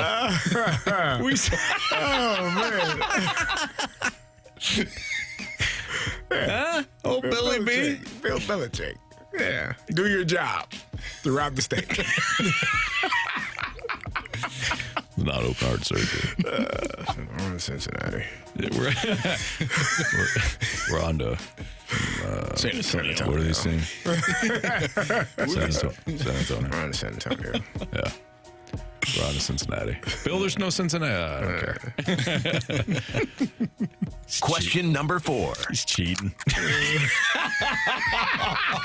Yeah, but this is cheating for our city. Cheating in UFL. Oh, man. League. Yeah. All right, from the 573, what's your favorite weekend during the NFL playoffs? I always look forward to Wild Card weekend and Championship weekend over the Super Bowl. What say you? Yeah, I'm with you. Like the Super Bowl is fun, but Wild Card weekend is the best because you got all the teams there, you got all the anticipation, you got all the hype, and now it's 6 games? Yeah. 6 games, 3 on Saturday, 3 on Sunday, if I remember correctly? Yep. That is the absolute, it feels like wall-to-wall football, man. It should. It does. It feels great. It's awesome. Like, I'm looking forward to seeing how this all shakes out coming down the final 4 weeks of the season. Seeing who's in, who's out, who is, seeded where. Yep. Because the AFC is still up for grabs. Even the NFC is still up for grabs. Yeah. So, Detroit got a big game. I mean, Philadelphia has a big game this week as well. This is a good slate this weekend. I know that the slates recently have been kind of hit and miss, but Buffalo goes to Detroit. Pittsburgh goes to Philly. The Thursday night game has big-time implications because it's Rams and Niners. Yeah.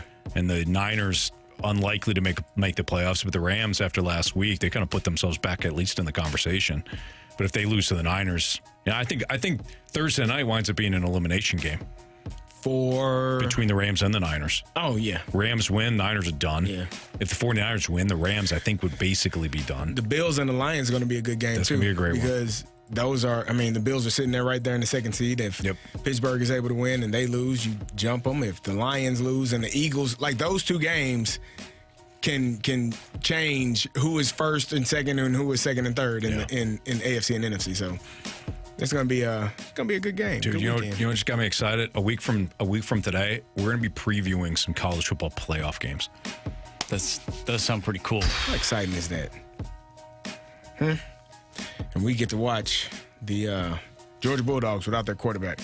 And y'all tell me Florida State should have been out. No birthday parties coming up, Anthony? Oh, I'm sure there's a birthday party or two mixed in there. That's all right. We got to skip that one. I got a phone. You know what I mean? Question number 5. You're the guy on the commercials that I see all the time. Yep, there I am. What is that? Real man of genius. Is that the commercial? No, those were awesome. No. Those were awesome. Salute you, mister. Going to your kid's birthday party, but not paying attention because you're watching the college football playoff between SMU and who are they playing again? Is it Penn State? Penn State. Yeah. Your kid's been hanging upside down for 30 minutes, but you don't care because SMU's in the red zone. Real man of genius. Question number 5. All right, guys, the text line wants to know if Justin Fields will be a starting quarterback next year in the NFL. He'll more than likely be on a different team. I think he only had a 1-year deal, if I'm not mistaken. He'll be a Raider. Maybe. It depends on what they do in the draft. Mm-hmm. They got two guys that, Desmond Ridder is not going to be your, and Aiden O'Connell. You wait to see what he does on Monday night there, kid. The old Riddler? The old Riddler. Riddler. We've seen enough of that. Arthur Blank did. That's why he got drunk and signed Kirk Cousins. He's like, it's got to be better than this guy. I think we'll see Justin Fields with another opportunity to play. I don't know if he'll.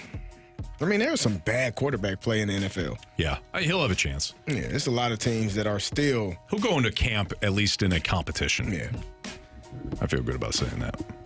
Question number 6. All right, final question. 314 says Cardinal way is sort of like Clemson football. Stubborn, not using transfer portal or evolving with trends. Get you to the playoffs, maybe. Not sure if it's enough to win it all. Would you say the Cardinals are much like Clemson football? Spot on. I think that's a really good. When last time Clemson won a championship?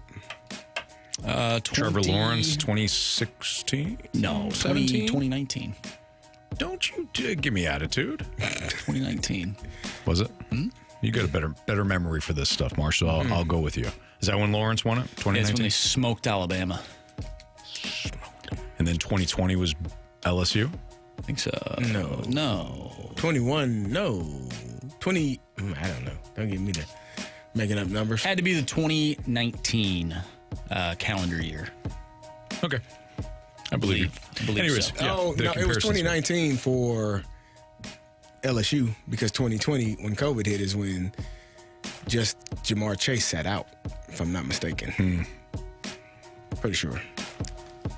I don't believe you. I think it was the 2019 LSU regular season team, but the championship game would have been in 2020. There you go. 2019. That's what I go by the year. The year that the season took place. I hate I hate it. We see CDs like his mind shuts off when we have to ask, well, is it 2019 season, 2020 Super Bowl? And it is not. Yeah. All right, let's talk a little Blues hockey with our guy Joe Vitale next on 101 ESPN.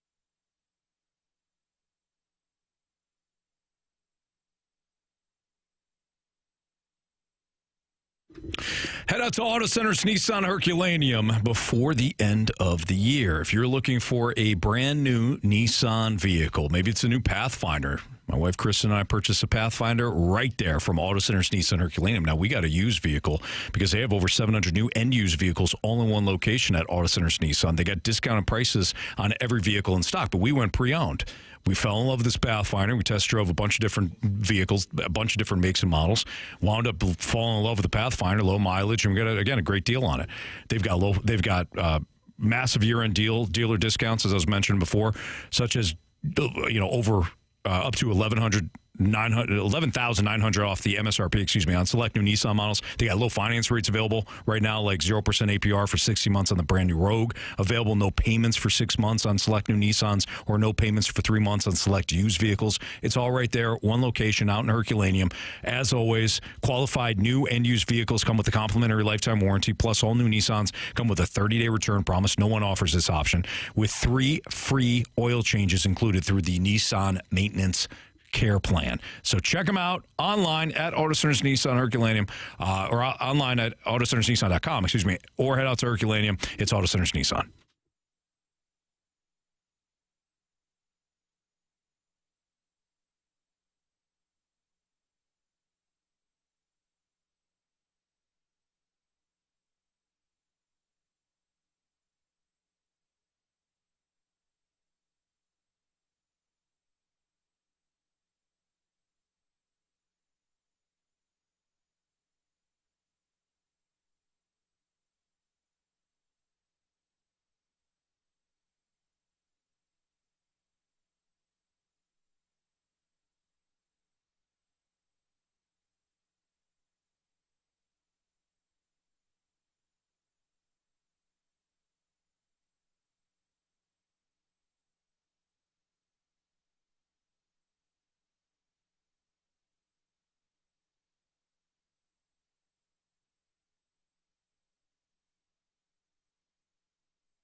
I'm Andrew Marsh. It's time for a Sports Center update brought to you by Saliga Heating and Cooling. The Blues take on the Vancouver Canucks tonight right here on 101 ESPN. Pregame starts at 8 o'clock. Puck drop is at 9. If you missed anything from today's show, make sure you go to 101ESPN.com or check out the free Schaefer Door Company 101 ESPN mobile app. Just head to the podcast page and you'll find all of our interviews and full shows there. And it's all brought to you by Dobbs Tire and Auto Centers. Speaking of interviews, we're going to talk with Joe Vitale and we'll talk some Blues hockey coming up next right here in the Fast Lane. I'm Andrew Marsh, and this Sports Center update is brought to you by Saliga Heating and Cooling, an independent American Standard heating and air conditioning dealer.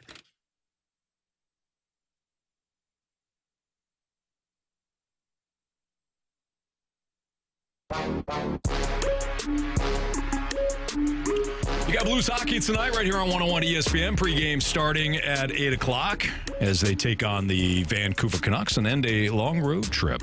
Carey Davis, Andrew Marsh, I'm Anthony Stalter, and we welcome in via the Thompson and Callier phone line our guy Joe Vitale. What's up, Joey? Hey, boy. Oh, no, Joe. You there? Oh, no. Joe! Yeah, you got me? Oh, there we go. Thank you. Yeah, sorry, okay. I had to switch over. Yeah, I'm doing all right. I don't know, guys. What's going on, Joe? What's happening? I'm just talking to Marshy there, and he says, "Hey, Joe." I said, "Yeah, Marshy." Yeah. He says, "I saw you the other day downtown." I said, "Yeah, that was me." He goes, "Yeah, you were outside downtown walking around. It was getting close to dark, and I said, "Oh," I told my girlfriend, Joe Vitale. I said, "Yeah, that probably was me. I was going to work." Yeah. And he's like, "Yeah, we were driving, and we heard like a gunshot." I was like, "Did you hear that?" "Me too." And he said, "Dude, my wife, my girlfriend, we're like, we got to get out of here." I'm like, "Whoa!" He just left you. You didn't ask Joe if he needed a ride? Well, it wasn't. It sounded like Pop Rocks. It was more so Pop Rocks. You were unsure, but you said She told me it wasn't. I go, we got to get out of here. Joey is a man of men, and he'll be okay. What the? Wow. Joe, I don't blame you for feeling that way. I don't know how this hit's going to go. I'm still kind of in like recovery. Yeah. He hit me like a dart about 2 minutes ago coming out of the gate. I'm still trying to process it. So he's heard a gunshot. I don't blame you, man.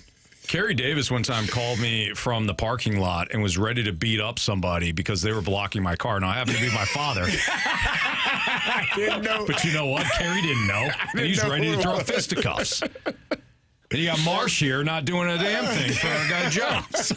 I'm the guy that's holding the camera, I guess, nowadays. Man. Wow. Carey's the guy I want on my side. Marshy, I don't know. I'm not sure if I want you on my team. I'll make it up to you somehow, Joe. I'm sorry. I don't blame you. All right. I think it was a Pop Rock, though. Pop Rock sounds like a gun. The point is you didn't know. And you didn't stay around to find out. That's the problem. We had reservations. I'm kidding. I'm kidding. Pop Rock. Pop Rock.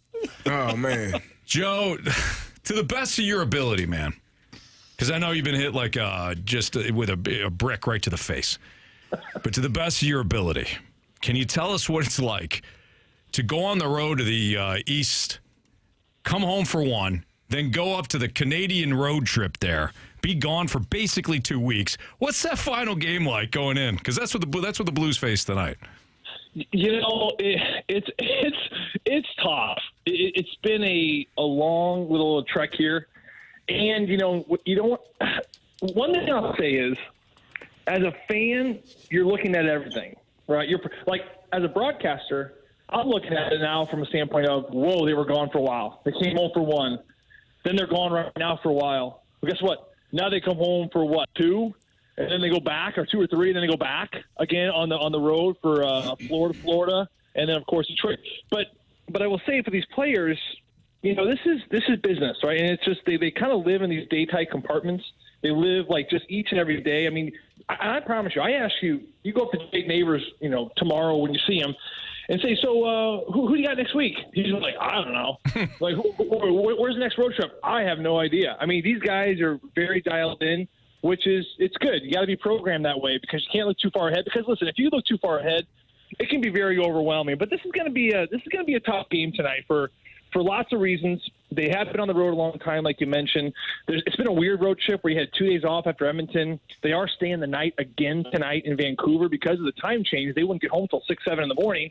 And, of course, that's not good for our bodies. So they're going to go sleep in van and then travel all day tomorrow and then just do it all over again on Thursday on home ice. So it is a challenge. There's no doubt about it. These players are feeling it. But this is where a big night, you can definitely create some momentum through that challenge and hopefully scrape together some points against the Vancouver team, quite frankly, that's really struggled on home ice. Joey, I got to tell you, I don't recall we played on the West Coast having to go back to the East Coast, and we never stayed the night. We flew right back. Just go home. Get out of there. Well, I think the reality too, Carey, and it's a good point because if you're playing a Sunday afternoon game or even a Sunday evening game, you hop on the bird and you go back home. Why? Because, you got 5 or 6 days before maybe your next game or 7 days, whatever it is, because you got a lot of time to recover. But for these Blues players, they do have a couple road trips on the West this year where they are coming home directly. I think there's one where they're coming home from Vegas. I think maybe even another one they're coming home from San Jose. And you're like, what's the difference? Well, the difference is on that one is as they're coming home, there's at least 2 days of a gap between their next game. But, of course, they play on Thursday. So it's a very, very tight schedule right now. Yeah, I was telling the guys yesterday, I know I'm not a person that makes excuses about, fatigue and all of those things, but I felt like that Oilers game, that could be an excuse. You got 3 of your last 4 games have been on the road. You've been on the road for essentially 3 weeks, and it just kind of changes things when you are out of your normal schedule and not able to do the things you do. Do you feel like that game was part of just fatigue from just being on the road for so many times, and do you expect the same thing tonight? Yeah, Carey, it's hard. It's hard to win consistently on the road. I mean, there's no doubt about it. I think that this Blues team, you look at the last 2 games, I think that the Edmonton game, I thought they played kind of similar to the way they played versus Calgary. I thought there were some inconsistencies. I think there was some little chapters of those games where their game fell off. I think that they allowed a lot of scoring chances, especially in that Calgary game. Now, they didn't allow as many scoring chances as the Edmonton game, but we also didn't see a lot of zip. I guess you look at this whole road trip, which is probably frustrating for a lot of fans, but they probably played their best game of the season on the first game against Winnipeg. And then the last 2 have been kind of hit or miss, so that's why it's going to be interesting to see what type of game and type of team comes out tonight. But you all knew that the honeymoon, obviously, with Jim Montgomery was going to kind of mellow out here a little bit. It was going to kind of simmer down. Of course, you're not going to go undefeated the rest of the year. You knew that first loss in regulation was coming. They got it in Edmonton. I don't think they played well enough to win that game. But the good news to me, too, guys, is you look at this team, the Edmonton game, they limited their chances for Edmonton kept their shots low. And you know what? They didn't play a great brand of hockey through the majority of that game, but you're in the third period and you're still 1 shot away from tying this thing up against a very good Edmonton team. So that kind of goes to show you, once again, the caliber and the talent, and obviously the hockey IQ of this group under Jim Montgomery. Joe, we're going to let you go, buddy. And when I say this, I mean it. We'll throw Andrew Marsh down a flight of stairs and maybe a bookshelf follows him, okay, for the stunt he pulled with you. Oh, man. Please, that I wouldn't be upset. I wouldn't be upset if I hear that happens. Sure. Joe, if it makes you feel any better, I got shot 6 times in the butt today from an airsoft gun. Yeah, he did. Oh, okay. So you should know how it feels. You shot at. You think you pick up your friend. Anyway, well, I'm glad I'm alive, fellas. Mark, more importantly, I'm glad you got away in your getaway car with your girlfriend. God forbid you were walking on the street and. Anyway. Hey, it's a good day to be alive, boys. Love you, Joe. See you, buddy. Good luck, man. All right. Oh, Marsh, how could you do that? I don't know. I panicked, I guess. Wow. Well, that poor guy was just out there. Let me paint the picture for you here. So there's that giant World Series trophy. Yep. At Ballpark Village. Mm-hmm. It's nice to see one of those every now and then. Driving by there. See Joe, he's walking right where like Katie's Pizza and the big open area, whatever. I think he was right there, but he was walking through there. Then we drive by. I'm like, hey, that's Joe. Mm-hmm. We kept driving, and then we heard it was like a pop, and I was like, oh, gosh, is that what I think it was? Mm-hmm. My girlfriend's like, no, I don't think gunshots like echo, which is, I don't know if that's true or not, but. I think they echo, yeah. If it's loud enough, I don't know. It was just one. Was it off in the distance? Well, it was behind us because we had already gone through the thing, and then we heard it. And I was like, oh, that sounds like... What? It probably wasn't. Probably a car backfiring. Yeah. But the point is, you didn't know. I didn't know. You didn't know. Well, he didn't. He took off. He didn't have time to search. Off. I was looking for a parking spot, and I didn't have the Jamie Rivers 101 ESPN thing in there, so we had to drive around for a little bit trying to find a parking spot. Oh, so you did end up going to the place you were going to? Yeah. Oh, okay. Now I'm wondering if Marshy's girlfriend stole... Because why wouldn't a gunshot echo? I don't know. Depends on where it's being shot at, I think it does. Yeah. Like, unless you have a silencer on that thing, I think it's going to make a sound. I think it's going to make a sound. I don't know. Yeah. Either way, you left Joe to defend for himself and his life, and we're glad that Joe made it. So, yeah. One of those things. We did get a message, though, from Gator in the Snake Pit. Said that these are the stories that make this show. Oh, well, thanks, Gator. Thank you. We love you, Gator. We have fun here. Yeah. I feel like a real huge authority right now. You should. Even when we're leaving our friends. Yeah, in the dust. That's gonna linger with me for a while. It should. No, I'm being serious. Well, I mean, you let go. It should send something to the old brain, like, hey, man. Fight, flight, or just, I'm sure he's fine. You know? He's walking. He's walking. He knows where he's going. All right, Mark's going to think about himself here, think about ways to improve.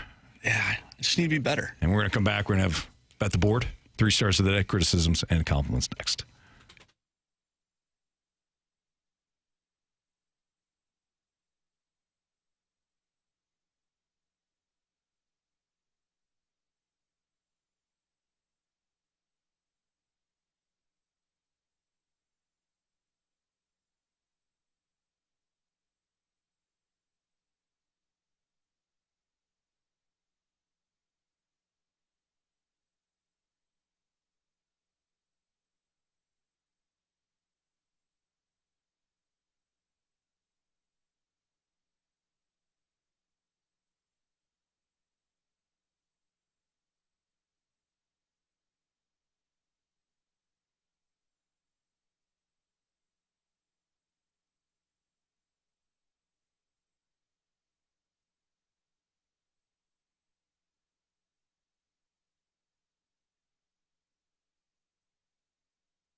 It's Fastlane on 101 ESPN. If you missed anything from today's show, you can always download the podcast available at 101ESPN.com or on your 101 ESPN Schaefer Door Company mobile app. Podcast is brought to you by Dubstar Auto Centers.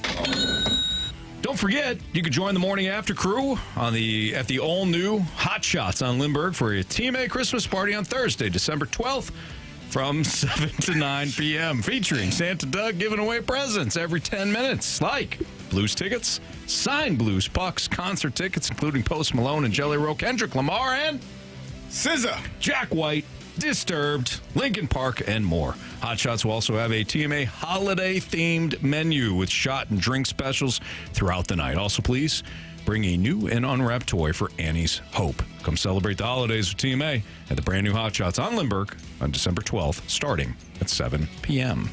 All right, you guys, you scumbags all had the picks right last night for Bet the Board. Nice job. You didn't? No, I had the over in the Bengals and Cowboys game. They just decided, we'll block punts, but we won't recover them properly. Yeah, that stinks. What are the standings, Marsh? All right, so Jamie and I are tied right now, I believe, at 4. Carey, you have 3, and Anthony is also at 3. All right, I'm excited. All right.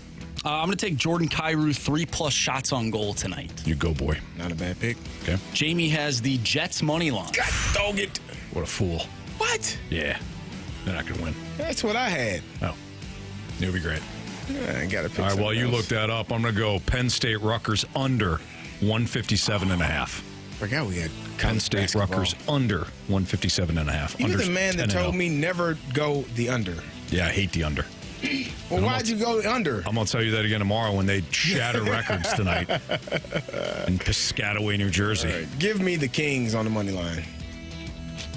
I like the that. LA Kings or the Sacramento Kings? LA Kings. Los Angeles Kings. Sacramento Kings aren't playing They tonight. don't play tonight. Nope. I'm surprised you didn't go with the old Dallas Mavericks. Yeah, they're +4. Yeah. But they're playing OKC, who is a pretty good team, Anthony. Okay. Yeah. All right. Marshy? 3 stars of the day. Our 3rd star of the day goes out to Buzz. Great performance. Nice job, Great Buzz. guy. Great job. Yep, clearly a great guy because Marsh beat him in the gauntlet. Marsh only defeats great guys. And it's come out that I'm a huge Asoli. So. A little bit. Yep. Yeah, a little bit. I don't think there's really any doubt about that. Yeah. Which means Joe Vitale is our 2nd star of the day. Hey, Joe, nice job. Not good enough to save nor have the 1st star. Sorry, Joe. 1st star of the day is Real Men of Genius. Man of genius. Here's to you, mister. I'm going to watch the football games when you're supposed to be watching your kid at a birthday party. You don't care that your son is in any sort of danger. You just care that SMU scores on this 4th and 1 from the goal line. All right, everybody. We appreciate you. Don't forget Blues Canucks pregame starting right here at 8 o'clock. On 101 ESPN, the Blues Radio Network. I just hit my earphones, and they, ripped down. Pretty sure I'm going to be bleeding out of both ears here in a second. We'll be back tomorrow, too, for Jamie Rivers, Andrew Marsh, and Carey Davis. I'm Anthony Stalter. See ya.